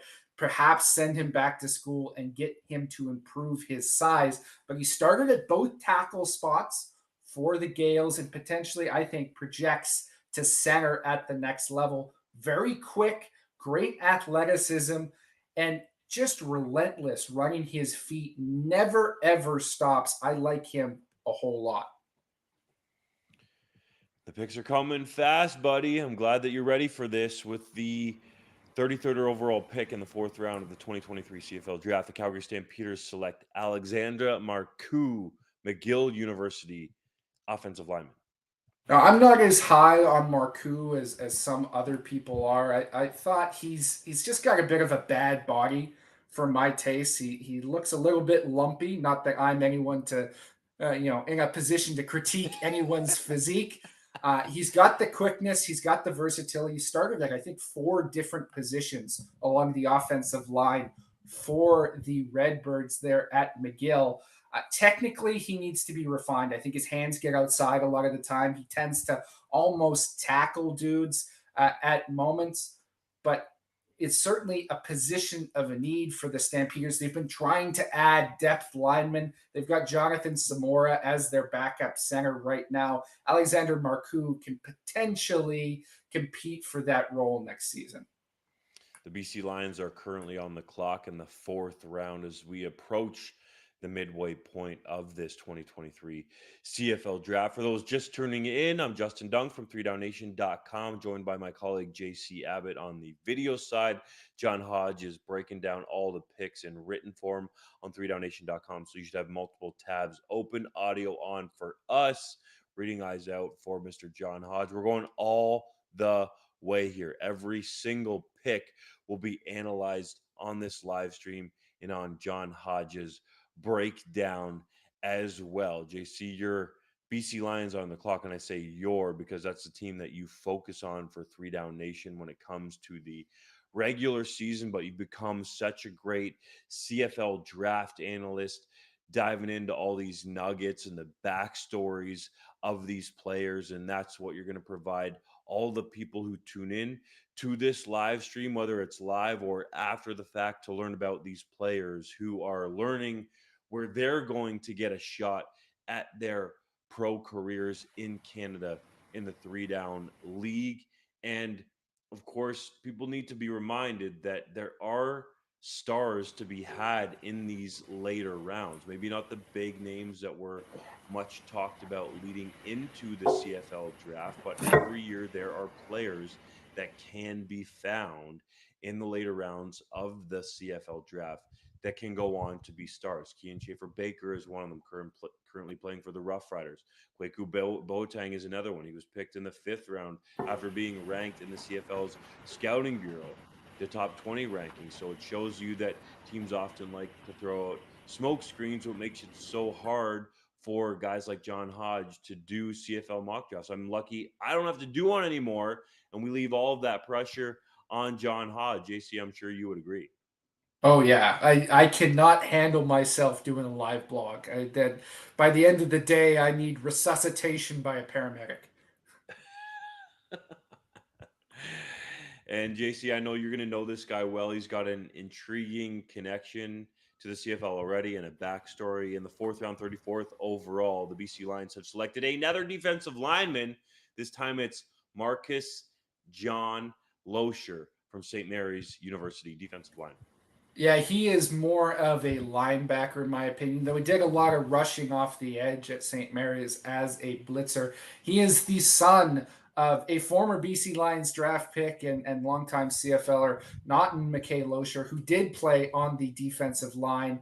He's a special teams standout, in my opinion. Gene Loescher is going to chase down kicks. He's got great bend and quickness to be able to do that. And he may not live up to the starting legacy of his father, but I think he'll have a very solid career and continue to represent his Indigenous community well. The Bombers have made their pick in the 4th round, 35th overall. It is Tanner Schmeckel, defensive lineman, University of Regina. This dude is an absolute load on the interior of the defensive line. Oh, he very much is, and I'm glad to see him go in this range because that's where I had him sort of ranked. I know some people thought of him much higher, and there's good reason for that. Very technically sound. He's very strong at the point of attack, right? He's 290 pounds. You do not push this guy around. Doesn't bring a ton of benefit as a pass rusher, but I think it is one of the more proficient in terms of his technique in the draft. Problem is he has very short arms, and so that's a difficult projection to the next level where you need to be able to separate from offensive linemen. Winnipeg has proven in the past with guys like Jake Thomas, they don't care about that, and I think that's the comp here. Tanner Schmeckel can be the next Jake Thomas in the same round where I believe Jake Thomas was picked all those years ago. Really solid selection for the Bombers. To finish the 4th round, it's the Grey Cup champion Toronto Argonauts with the 36th overall selection, taking Spencer Nichols, Western University running back. Yeah, for a team that doesn't use a lot of fullbacks, they certainly have a lot of them on their roster right now. Of course, trying to find a replacement for the great Declan Cross, who is now retired. But Spencer Nichols, more of a tight end at Western, didn't catch a lot of passes, blocked in line for that great offensive line with the great rushing attack behind him. He's a former offensive lineman in high school, has incredibly long arms, good reach, good physicality. I think he can contribute in certain scheme packages for the Argonauts, and he's going to be a good special teams player as well. The 5th round has started with the 37th overall pick. The Ottawa Redblacks have selected Daniel Perry, receiver, University of Saskatchewan. Yeah, I love Perry. He was a real threat on the outside in that prolific Huskies passing offense. I thought he worked the sideline as good as anybody I've seen at the U Sports level. Really quick in and out of his breaks, tracks the ball well deep, has good body control, and he knows how to manipulate defenders with his stem. Ottawa's already added Daniel Oladejo to their receiving core, but they needed more pieces there. Perry is a perfect pick. Colin Dickinson in the YouTube group chat is asking who went number 1 overall. Well, we aim to please here on the 3 Down Nation 2023 CFL Draft live stream. That top pick was made by the Ottawa Redblacks, and they selected Dante Bull, offensive lineman, Fresno State, an absolute behemoth of a man, about 6'6" and 320 pounds. But we're well down the list now into the 5th round. The Edmonton Elks have just made their pick 38th overall. It is Terrence C. Bellew Bertrand, University of Montreal, running back. Actually, that's Bertrand Terence Beaulieu, but you're there. That's a lot of words there in a very short space of time. So I don't blame you for that slip up. This, you want to talk about behemoths, like we just mentioned, Dante Bull. This is a running back who stands 6'1" and 237 pounds. Not maybe the quickest guy out there, but is almost like U Sports equivalent to Derrick Henry. He'll run downhill, he'll fall forward. Maybe doesn't lower the shoulder as much as you'd like to see, but with that build, you project him on special teams as well, which you can't say for a lot of running backs. The Alouettes have made their first selection in the 5th round, 39th overall. It is Jacob Mason, McMaster University fullback. A bunch of fullbacks going here, but tell us about Mason, JC.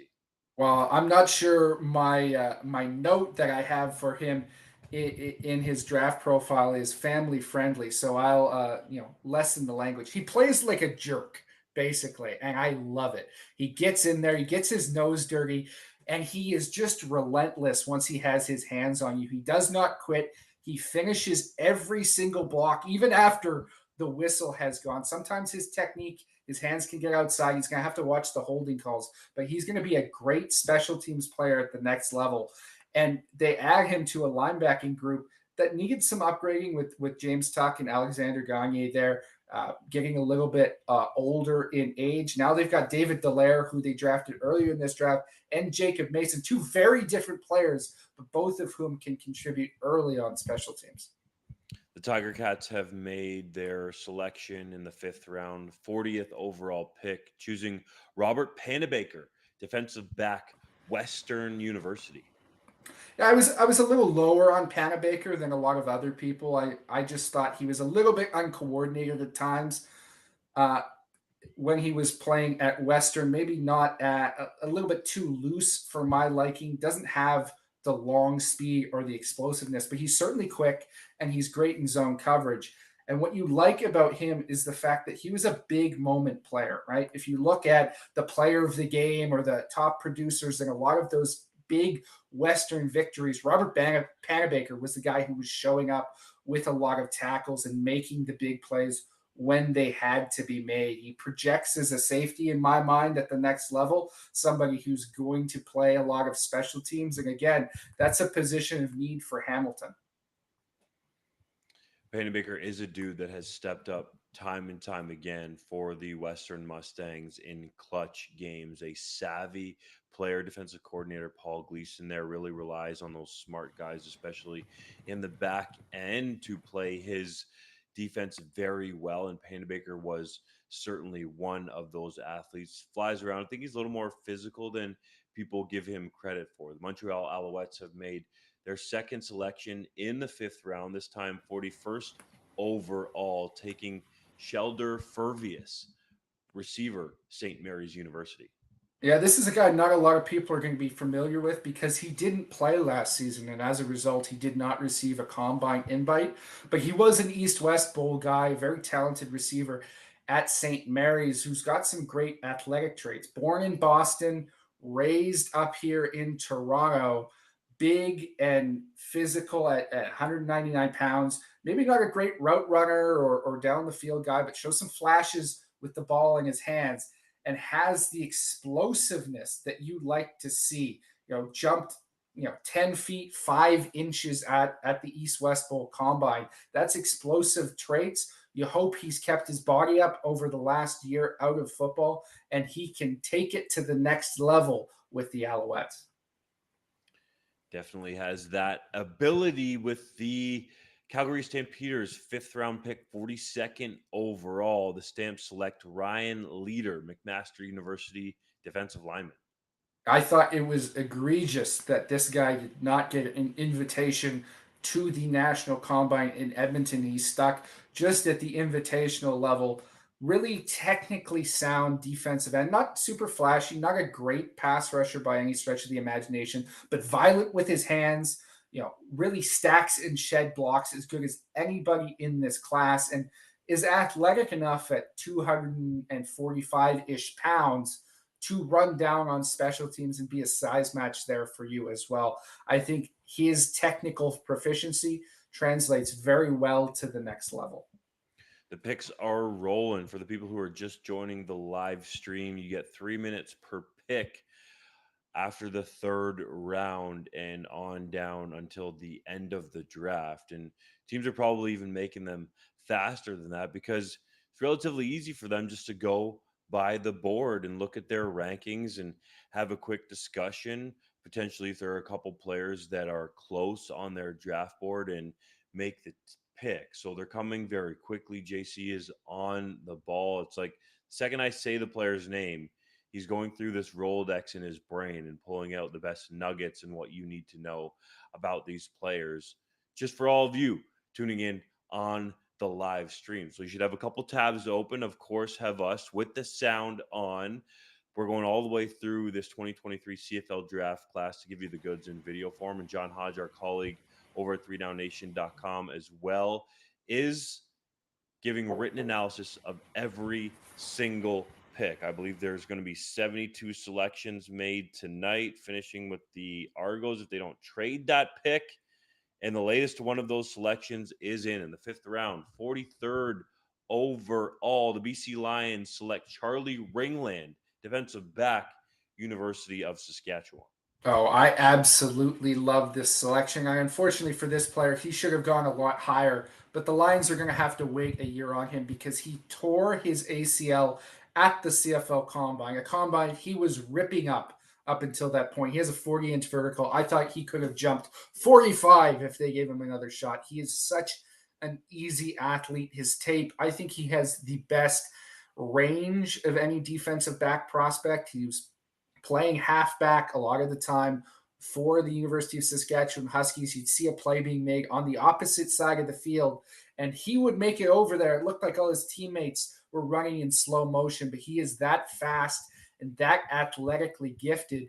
He is a guy who would have gone in the second round like Lucas Cormier, like Jackson Ford, if he was healthy. The Lions are going to get a steal here because they'll be willing to wait for him to get healthy for 2024.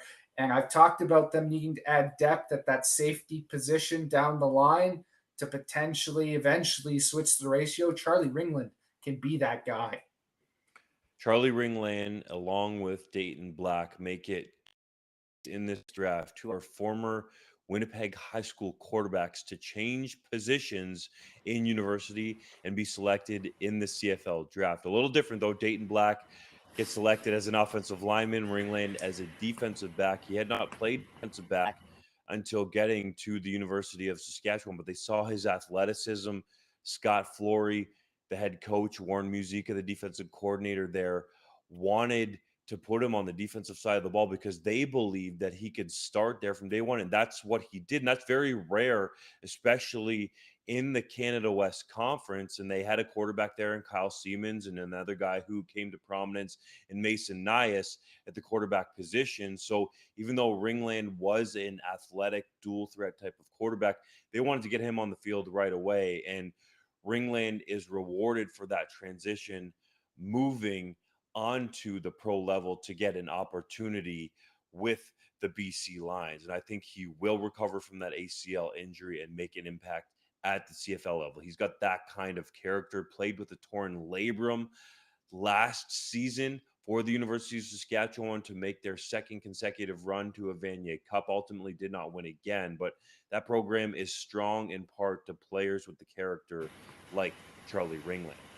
In the 5th round, with the 44th overall selection, the Winnipeg Blue Bombers have selected Colin Cornelson from the University of Manitoba, defensive lineman. Yeah, this is just more depth in behind Jake Thomas, finding that next generation of players so they can keep that position Canadian going forward. Potentially a guy you send back to school, a local product of the University of Manitoba Bisons. He's added a lot of good weight over the last couple of years to be able to play at 288 at defensive tackle, and his bend at that size is truly elite. He showed that in his testing at the CFL Combine. Thought he flashed some good twitch. I thought he flashed some good hands. Those are the developmental traits that you're looking for this late in the draft. And maybe he's not a starter for you down the line, but he's someone like Cole Adamson, who's his teammate at the University of Manitoba, that the Bombers drafted a year ago, who can potentially make plays for you as a depth defensive lineman.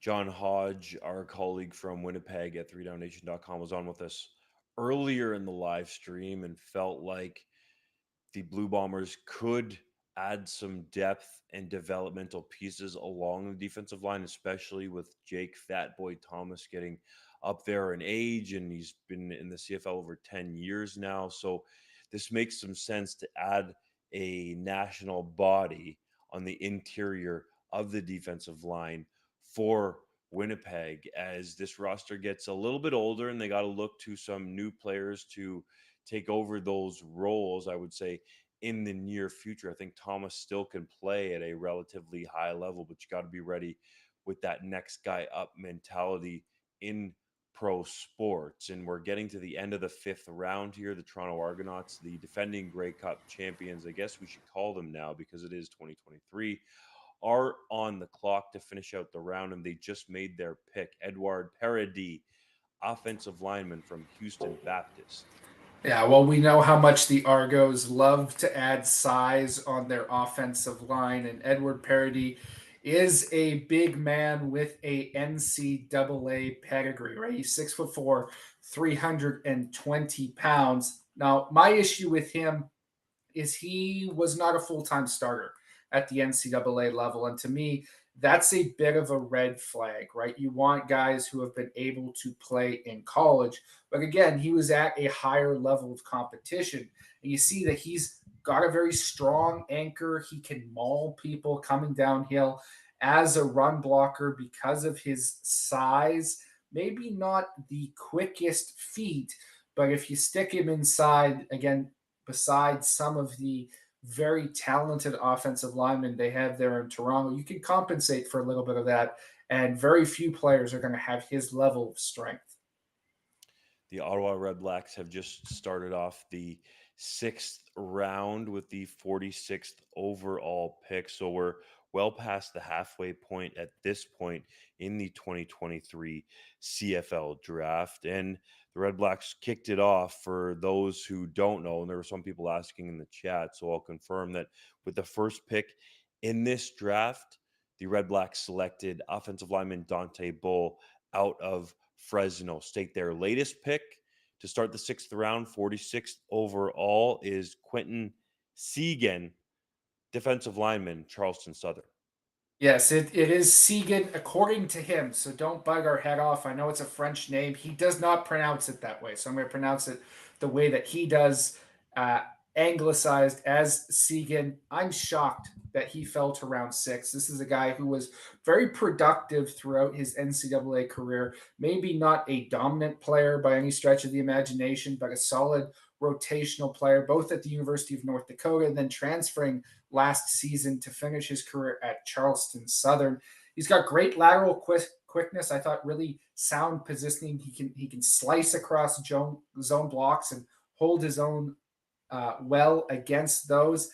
I think he's a little bit hesitant as a pass rusher. He doesn't have great length, really short arms. That showed up at the CFL Combine. I thought he didn't have a great week there as a result. That's probably what makes him fall here. But we interviewed him, and he has a infectious personality, really solid dude. We know Cleon Lang's not going to play forever there in Ottawa. They needed to add defensive tackle depth. He's a guy who can do that at 271 pounds. The Toronto Argonauts have made their first selection in the 6th round, 47th overall, choosing Richard Burton from Queen's University, a receiver.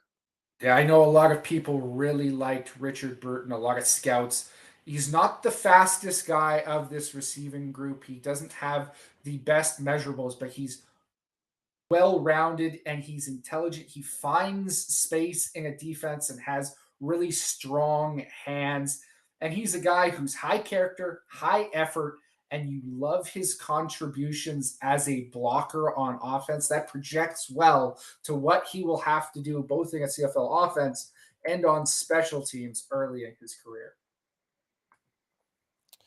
The Saskatchewan Roughriders on the clock in the 6th round, 48th overall. And usually lots of eyes on Rider Nation. Jeremy O'Day has addressed the media after the team's first and second round selections, gone back into that draft room, and they've gone with a futures pick at the number 48 spot. City Sow, offensive lineman, Eastern Michigan University. Wow, I mean this is a guy who, we talk about Matthew Bergeron. We'll see if he gets picked, the second round selection of the Atlanta Falcons, who everybody thought was the best Canadian offensive lineman. And then scouts watched Siggy Sow. And they said, no, actually, this guy is the best one. And the New England Patriots agreed because they took him in the 4th round of the NFL draft, way higher than almost anyone had him projected. He's a veteran, 5-year starter for the Eastern Michigan Eagles, very effective in each of those seasons, very quick, great lateral quickness, gets into his blocks, understands leverage the way a veteran does. I don't think you're going to see him for a long time in the CFL. But if you do, he's an instant starter for you, an impact performer, similar to what we saw happen with like Ryan Hunter last year for the Toronto Argonauts, where he comes in and makes the team around him instantly better. Siggy Sow is that guy. Indeed, he is that dude. And the Calgary Stampeders have made their selection, first of two, I should say, in the 6th round, 49th overall, Sebastian Howard, St. Mary's University, tight end. Yeah, this is a very interesting player because of his size and his traits. He's 6'5", 219 pounds, but he runs a 4.71 40-yard dash. That is incredible for that size. He's a fullback tight end type, which is unique for the CFL. Has not played a lot of football because of a variety of reasons. He struggled with homelessness in high school. He was saved by his aunt. He ended up dropping out of UBC, had to battle his way up back through the junior ranks, but has difficulty balancing school and life. So the Calgary Stampeders can bring a guy like that in, give him a full-time job, and mold those traits similar to what they're going to have to do with a guy like Rice and John, who is a big body tight end receiver type of hybrid who spent some time in the NFL. At his ceiling, Sebastian Howard is similar in that regard. Maybe not as thick, but you can get him up there if you put him on the right diet. The Edmonton Elks have just made their selection in the 6th round, 50th overall, taking Spencer Masterson, offensive lineman, University of Guelph. I might anger you a little bit with this one, Dunk, but I was not particularly high on Spencer Masterson. I know he was the left tackle there for your beloved Griffins, but I struggled with him a bit. He's got the ideal frame, right? He's got a tackle's frame, but he's very stiff. I thought he gave a soft shoulder a lot of the time on that edge. He struggled to move a little bit. I know he took snaps inside at the CFL Combine. I thought he was too stiff to bend at that level, but has played productive reps for the Griffins, has been an OUA All-Star. When we get to this stage in the draft and the offensive line class is what it is, you're looking for guys who can hold up strength-wise. I think he can do that for the Elks as a depth piece right now.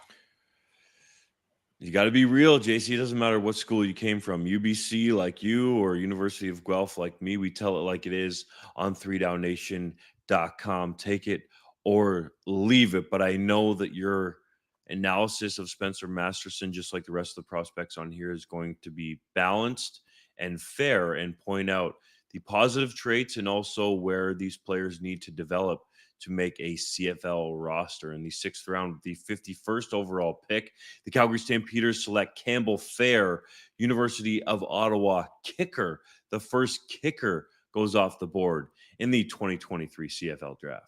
Yeah, I suspect this is the only kicker we'll see go off the board, but he is the best one by far. And it doesn't surprise me that, Calgary, who has taken kickers in the past, would take a flyer on somebody who they can develop over the next couple years to potentially replace Rene Paredes once he ultimately decides to retire. Campbell Fair has been very accurate, 71% over his career, but gotten better each season. So that number's dragged down by some of his freshman reps, but he has a huge leg. He hit a 55-yard game-winning field goal against Laurier last season. That's tied for the third longest field goal in U Sports history. So he can hit from distance. With the right coaching, he can be a little bit more accurate and be potentially a starting CFL kicker. And he can also punt as well, averaged 37.7 yards for his career there with the GGs. The BC Lions are on the clock in the 6th round as we get deep into this draft with the 52nd overall pick, going back to the best coast on the West Coast where JC is residing there. Somewhat earlier for you, JC. We're coming up on 11 p.m. Eastern time out in Ontario, but this thing is rolling on as the Lions are on the clock, JC. Some of the people in the YouTube chat want to know who are some of your best players available. We'll go with the guys right now in the CFL draft, not the futures, because I think those are obvious. Well, I hope they can still see me on the YouTube chat because I'm getting a notification saying my browser is preventing recording. So hopefully we can get that sorted out, Dunk. But there is some very good players still left on the board. I like some of the receivers. Caleb Morin from Saskatchewan, James Basiliga from Waterloo. Evan Florin, I think, is the guy who's the best available right now, the lineman from Queens. I am shocked that he is still on the board here right now. I assume he will be taken off the board fairly shortly. I don't understand how he's fallen to this stage with his level of athleticism. And we will indeed find out as the Lions have made their pick. Jason States McLean, St. Mary's University, defensive back, goes to BC. Yeah, he's a very solid player. I think he projects more to safety in the CFL. Was a corner there for St. Mary's. Great downhill explosiveness, a little bit tight in the hips. That's why he can't play corner. I don't think he's great in transition, but will come down, make a tackle for you. Another depth piece in the secondary there for the Lions. That leaves the Winnipeg Blue Bombers on the clock, followed by the Toronto Argonauts, the two teams, of course, that competed in the 109th Grey Cup in Regina. The Argos were victorious. That's why the Bombers picked just ahead of them in the CFL draft. And in the 6th round with the 53rd overall pick, the Blue Bombers have selected Breton McDougall, University of Windsor, defensive back. I think this is another great depth pick at safety for the Bombers. He's a big-bodied safety. He's over 6'2", comes in well over 200 pounds, can pack a punch coming downhill. He's stiff. He's not going to move great in space, but you don't necessarily need him to. He's going to play special teams for you. He's going to make a lot of tackles in that regard and be a size mismatch. The Toronto Argonauts have just finished off the 6th round with the 54th overall pick. The Argos have selected Ife Anyamenem, linebacker from Wilfrid Laurier University. And this is the guy I'm not necessarily as high on as the Argos, but I know Ben Grant had him pegged as one of the players he wanted the Argos to select because of his special teams value. He's nice and long. I think he's a little bit lightweight at the linebacker position, only 214 pounds. He's a little bit loose, not necessarily as polished as I would like to see, but has a good ability to box people out on special teams, to be in a good position there and can contribute for you in that regard.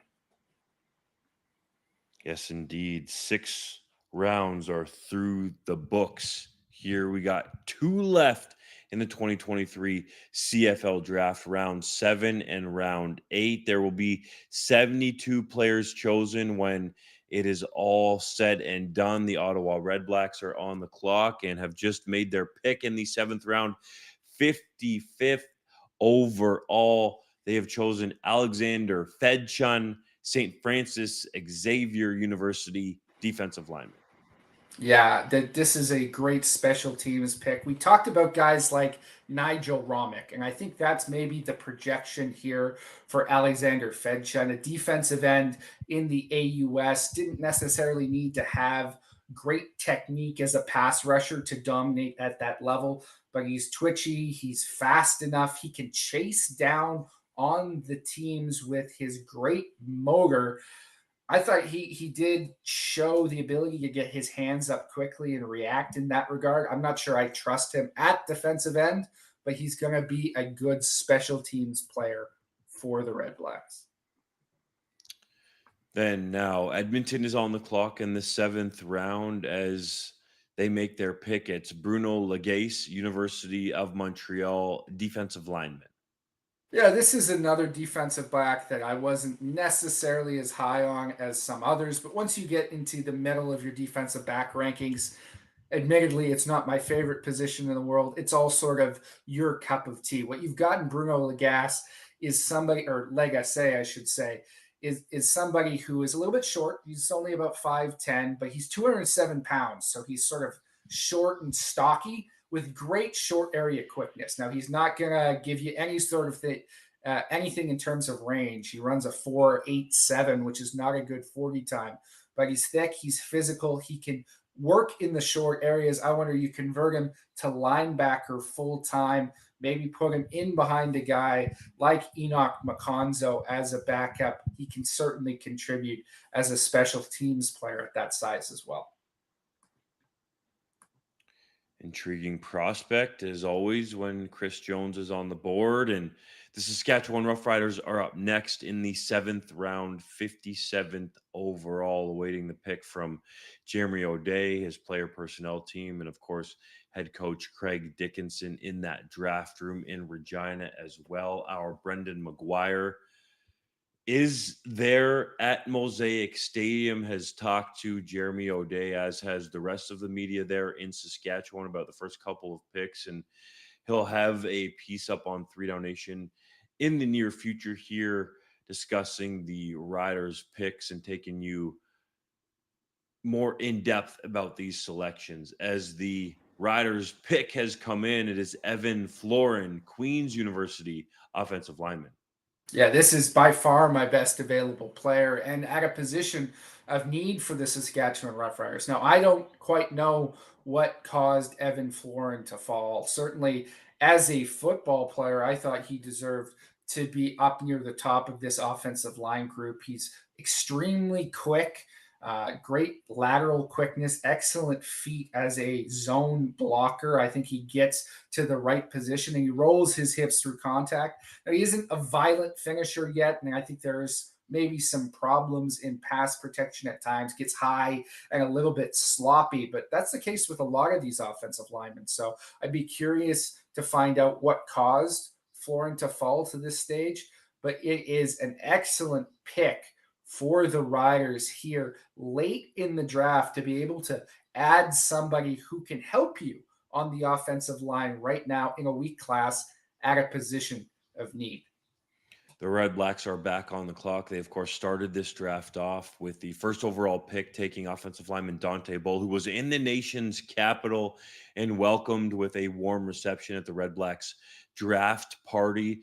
The talented offensive lineman goes number 1 overall. Now the Red Blacks on the clock in the 7th round with the 58th overall pick. Sean Burke and his front office staff there busy at work inside the draft room. Of course, new head coach Bob Dice, or officially the head coach, we should say, Bob Dice, giving his input there as well. And the pick is in Amilcar Polk, University of Ottawa, running back. Oh, I absolutely love this selection, and there was a part of me that feared that Amilcar Polk was not going to get drafted, but he goes to his hometown team with the Ottawa Redblacks, and this is a kid, right? You're talking about a backup running back for the Ottawa GGs. He was buried behind JP Simonkinda, who put up crazy yardage for the GGs last season.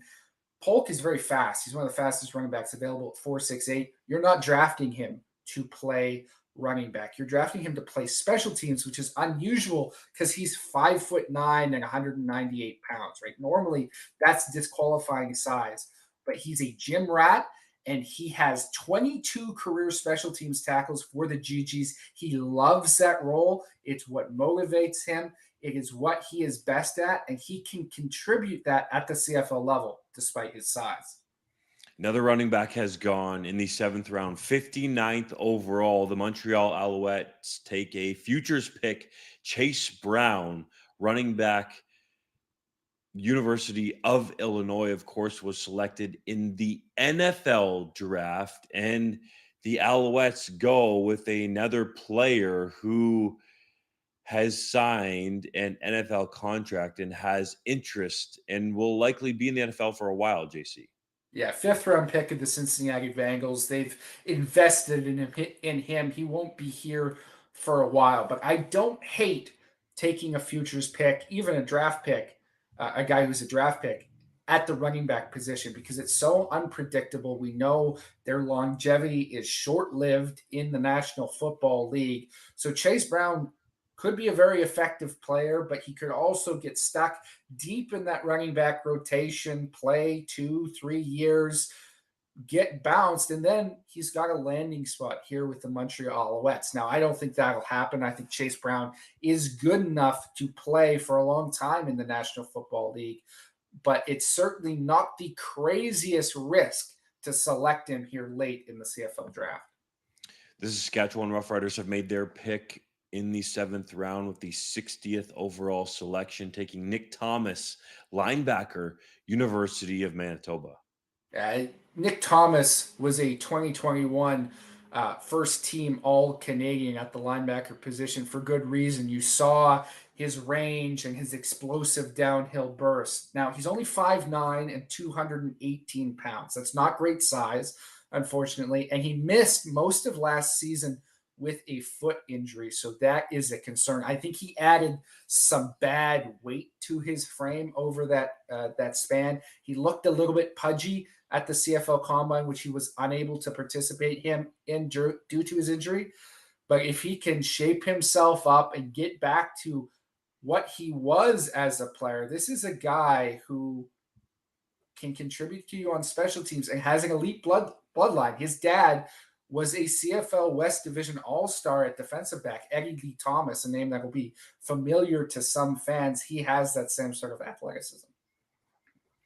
Thomas is a really intriguing story for the University of Manitoba. Battled through a lot of adversity during his childhood just to even get to university, and is really close with his sister throughout this process of getting to be a pro prospect. And now I'm sure he's sharing that moment, excuse me, with her in terms of being selected in the CFL draft. A really great leader for the University of Manitoba Bisons, and I'm sure Brian Dobie, the head coach there, and that staff will be elated for Thomas to be selected in the CFL draft. With the 7th round pick of the BC Lions, 61st overall, the Lions have selected Jack Hinsberger, University of Waterloo, linebacker. A really, really solid player who made an instant impact there for the Warriors as soon as he stepped on the field as a freshman. He's a better football player than he is an athlete. Struggles with some of those testing drills, doesn't move great in space, but has natural instincts for the linebacker position and is very physical. I saw him in the CFL Combine drills and some of the running back coverage drills, just absolutely dominating players in that press at the line of scrimmage because he is so physical. You like his special teams value, even though he has some shorter arms, and that can be a red flag. At this stage in the draft, this is a really good selection for the Lions to add depth to an already strong linebacking core. 2 picks left in the 7th round, and it's the Blue Bombers and the Argos. Once again, the two teams that competed in the 109th Grey Cup. Finishing off this round as we're getting down to the nitty gritty here in terms of the picks left in the CFL draft. We're going deep, the Abbott, and it is getting late on the East Coast, still relatively early on the West Coast where J.C. Abbott is. And the latest pick has come in for Winnipeg in the 7th round, 62nd overall. The Blue Bombers select Jonathan Rosary, University of Alberta, running back / receiver. Yeah, I know this is not a favorite player of John Hodge, so he's going to be a little bit disappointed that his Bombers picked him.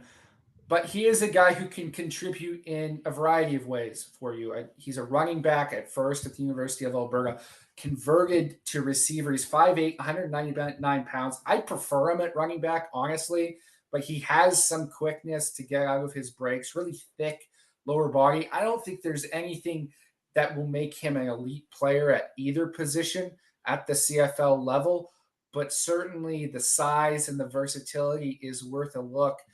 You think of guys who have been able to play both positions. It's not a very long list, and he's somebody who can help you in multiple ways.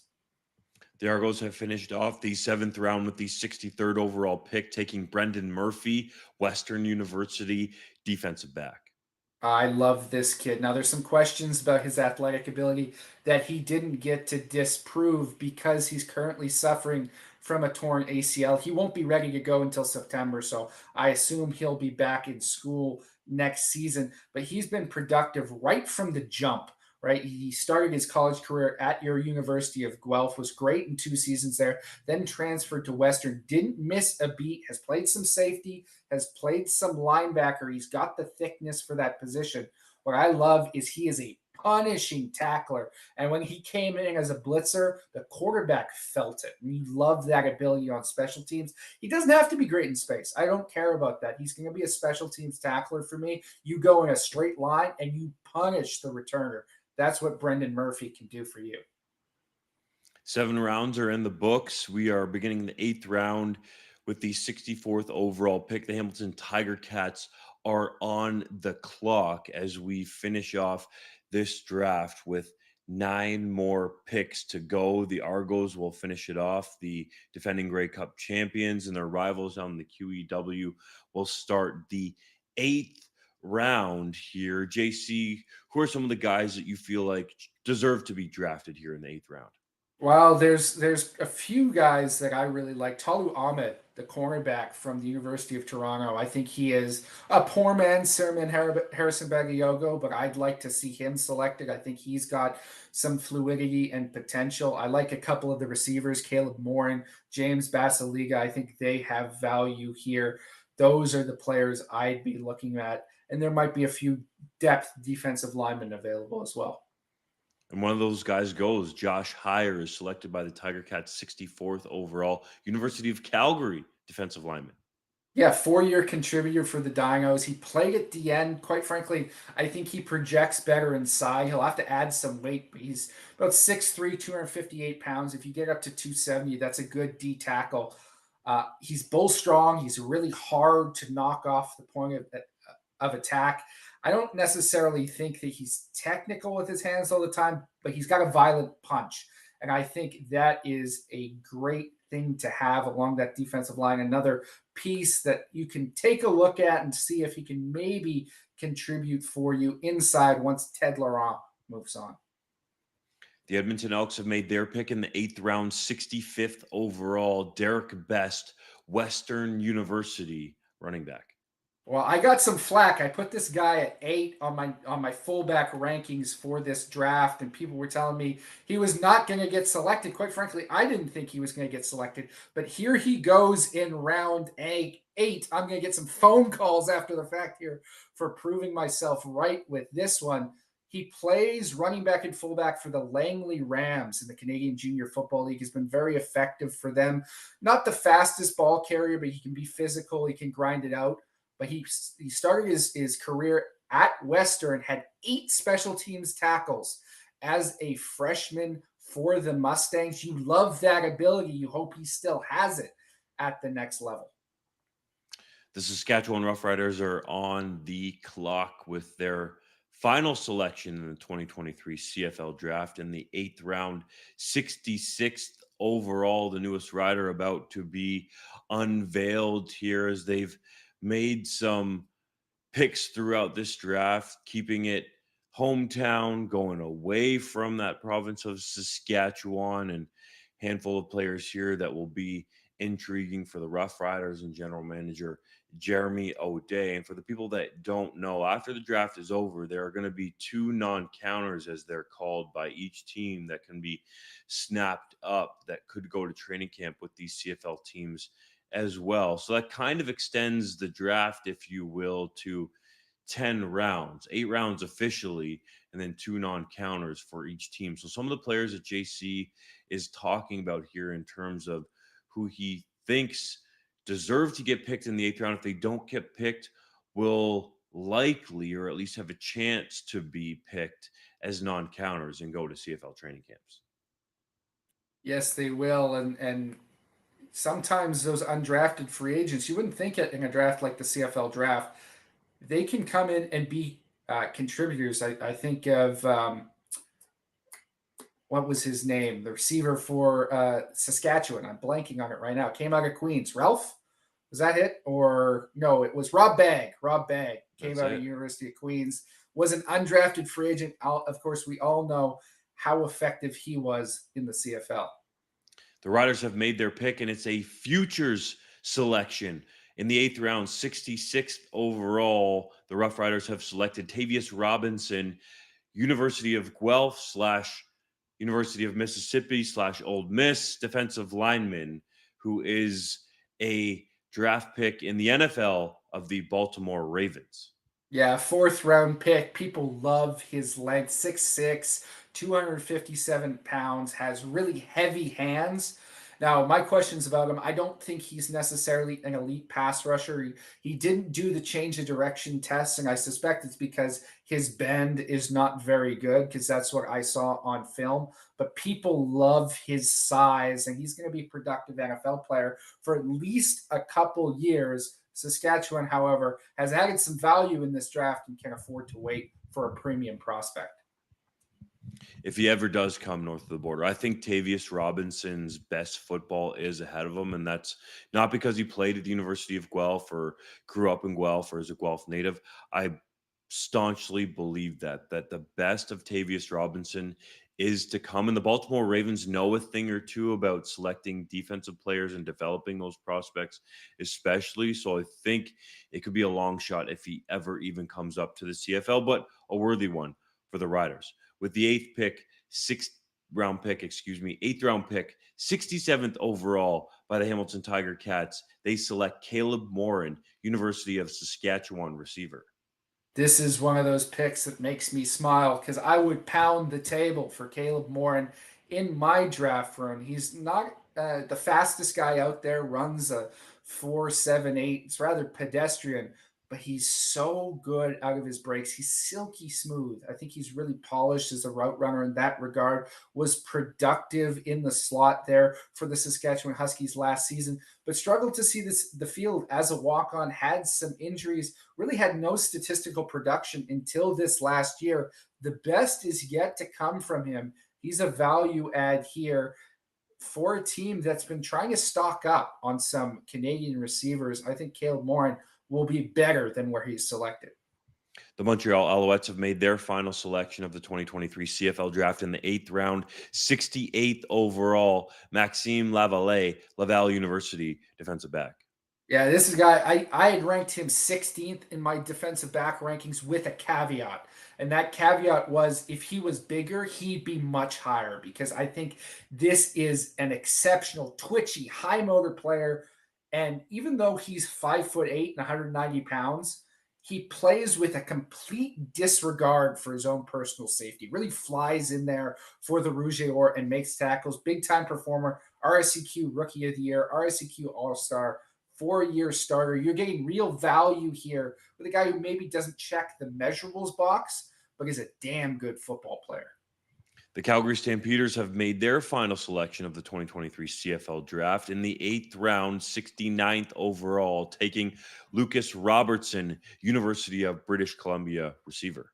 This is another depth fullback that I suspected we would see go off the board simply because of his size. He is 6'4", 235 pounds, plays with the neck protector, so you know he's a tough guy. I thought he's a little bit unrefined at times, missed a few blocks, wasn't necessarily ideal in that regard, but with that physical skill set, you can mold it, and you look at a guy who can contribute as a receiver and tight end, can contribute as a lead blocker, and can play special teams for you at that large of a size. That's a value add this late in the draft, just to take a look at it. Maybe it doesn't make your roster, but you bring him into training camp just in case because of those traits. And you can always send them back to UBC in this case, or for other players that don't make the final rosters of these CFL teams for their final years of U Sports eligibility, and give them what you think they need to work on to make a pro roster. So always keep that in mind when you see these picks.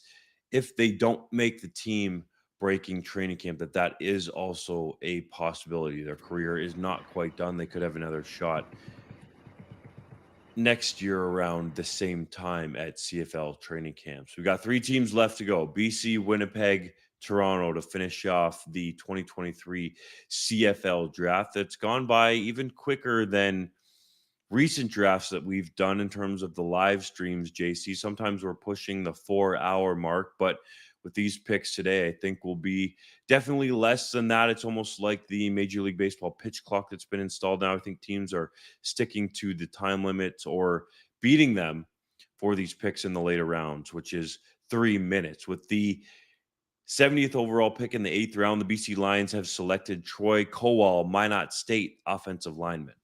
Yeah, this is a big projection type of pick. In all honesty, I couldn't get any Minot State film, so I haven't a good opinion on him as a player, but I know some of the traits, I know the measurables. I've talked to a few scouts about him. There are concerns about his strength. He just came off a meniscus care, hasn't seen the gym a lot, but he has 34-inch arms, has started multiple seasons at tackle at the NCAA Division II level. The guy who was on the opposite tackle for him 2 seasons ago, Sebastian Gutierrez, got signed in the NFL. So legitimate offensive line, and he was a team captain alongside Gutierrez. So you're not really sure what you're going to get with him, but certainly with the size and the measurables, you're willing to take that flyer late in the draft for a team that we know could use an upgrade at some of their offensive line spots. The Winnipeg Blue Bombers have made their final selection in the 2023 CFL Draft in the 8th round, 71st overall, choosing Max Charbonneau, University of Ottawa, linebacker. Yeah, there is nothing that the Winnipeg Blue Bombers do better, in my estimation, than finding special teams linebacker DB types in the 7th, 8th round that fit exactly what they want for their team. Now, Max Charbonneau, probably the least productive of the 3 Ottawa GG's linebackers that were eligible this year, wasn't always a full-time starter, but you look at the frame, 6'2", 224 pounds, really good size. He can hustle for you down on the teams, and Winnipeg doesn't take anybody without a plan. I'm sure they think he can contribute early in that regard. The Toronto Argonauts close out the 2023 CFL Draft in the 8th round with the 72nd overall pick, taking Anthony Vandal, Sherbrooke, offensive lineman. Yeah, this is one of those guys, and we try and remain unbiased here in the media and in evaluations. And I wasn't particularly high on Anthony Vandal's tape. I thought he has good length and decently quick feet, but really struggled to anchor. Had a hard time at the CFL Combine. Had a hard time at the College Gridiron Showcase when I saw him there. He's going to have to get stronger. He's going to have to get meaner, even though he's got an ideal tackle body type. but just one of the best dudes you'll ever talk to. Extremely intelligent, is going to be successful in whatever he does in life. And I know he's been working hard with his new offensive line coach at Sherbrooke, Dominic Picard, to develop all those traits I've talked about. I would not put it past him to be able to put it all together. And certainly with the last pick in the draft, Mr. Irrelevant, with somebody with his frame and his foot quickness, that's a good value add for the Toronto Argonauts.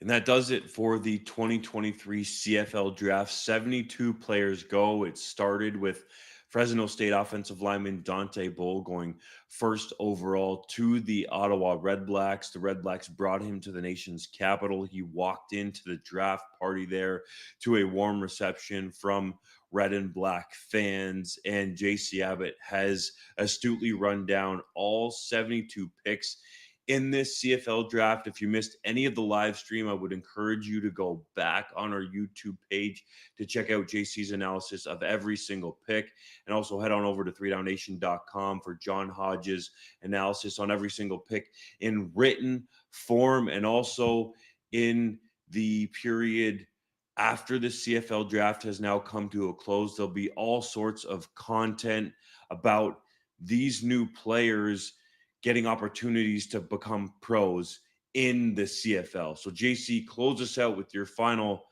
thoughts on the 2023 CFL draft before we say goodnight. Well, I always like to remind those listening that it's not where a player is drafted, but what they do next. And everything I've said tonight obviously is an informed opinion through discussing with people and watching these players. But every single one of these players who was taken, and even the ones that weren't, have the potential to exceed my expectations or to not reach that opportunity and to falter, right? Because they are human. And so don't judge these players based on where they're drafted. Judge them by what they can do next, because every single one has some trait or some talent that in the right system, in the right opportunity, can truly shine and can become one of those draft gems that we like to talk about. And there are so many players like that. And I brought his name up earlier tonight, but I'll bring it up again. Zach Lindley went in the 8th round last year, almost one of the last picks off the board. He comes in for the Montreal Alouettes as a rookie and puts up 13 special teams tackles. That's a real impact for a player that very nearly went undrafted because it didn't necessarily have the best size or the best measurables. So these players can make an impact for your football team next year. And each and every one of them, I encourage them to seize the opportunity in front of them and be their best self. Well said, JC. Thanks to everybody for tuning in to our 2023 CFL Draft live coverage. Always keep it locked to 3downnation.com for your daily CFL coverage and all of the goods of anything to do surrounding Canadian football, whether it's CFL, U Sports, Canadian Junior Football League, what's going on with Simon Fraser and trying to get that program reinstated, or south of the border in the NCAA, or Canadians making the jump to the NFL. We always have all the goods at 3downnation.com. So for my colleague JC Abbott and John Hodge, who also jumped on with us, along with Ben Grant, the excellent Argos reporter, I'm Justin Dunk signing off for 3downnation.com.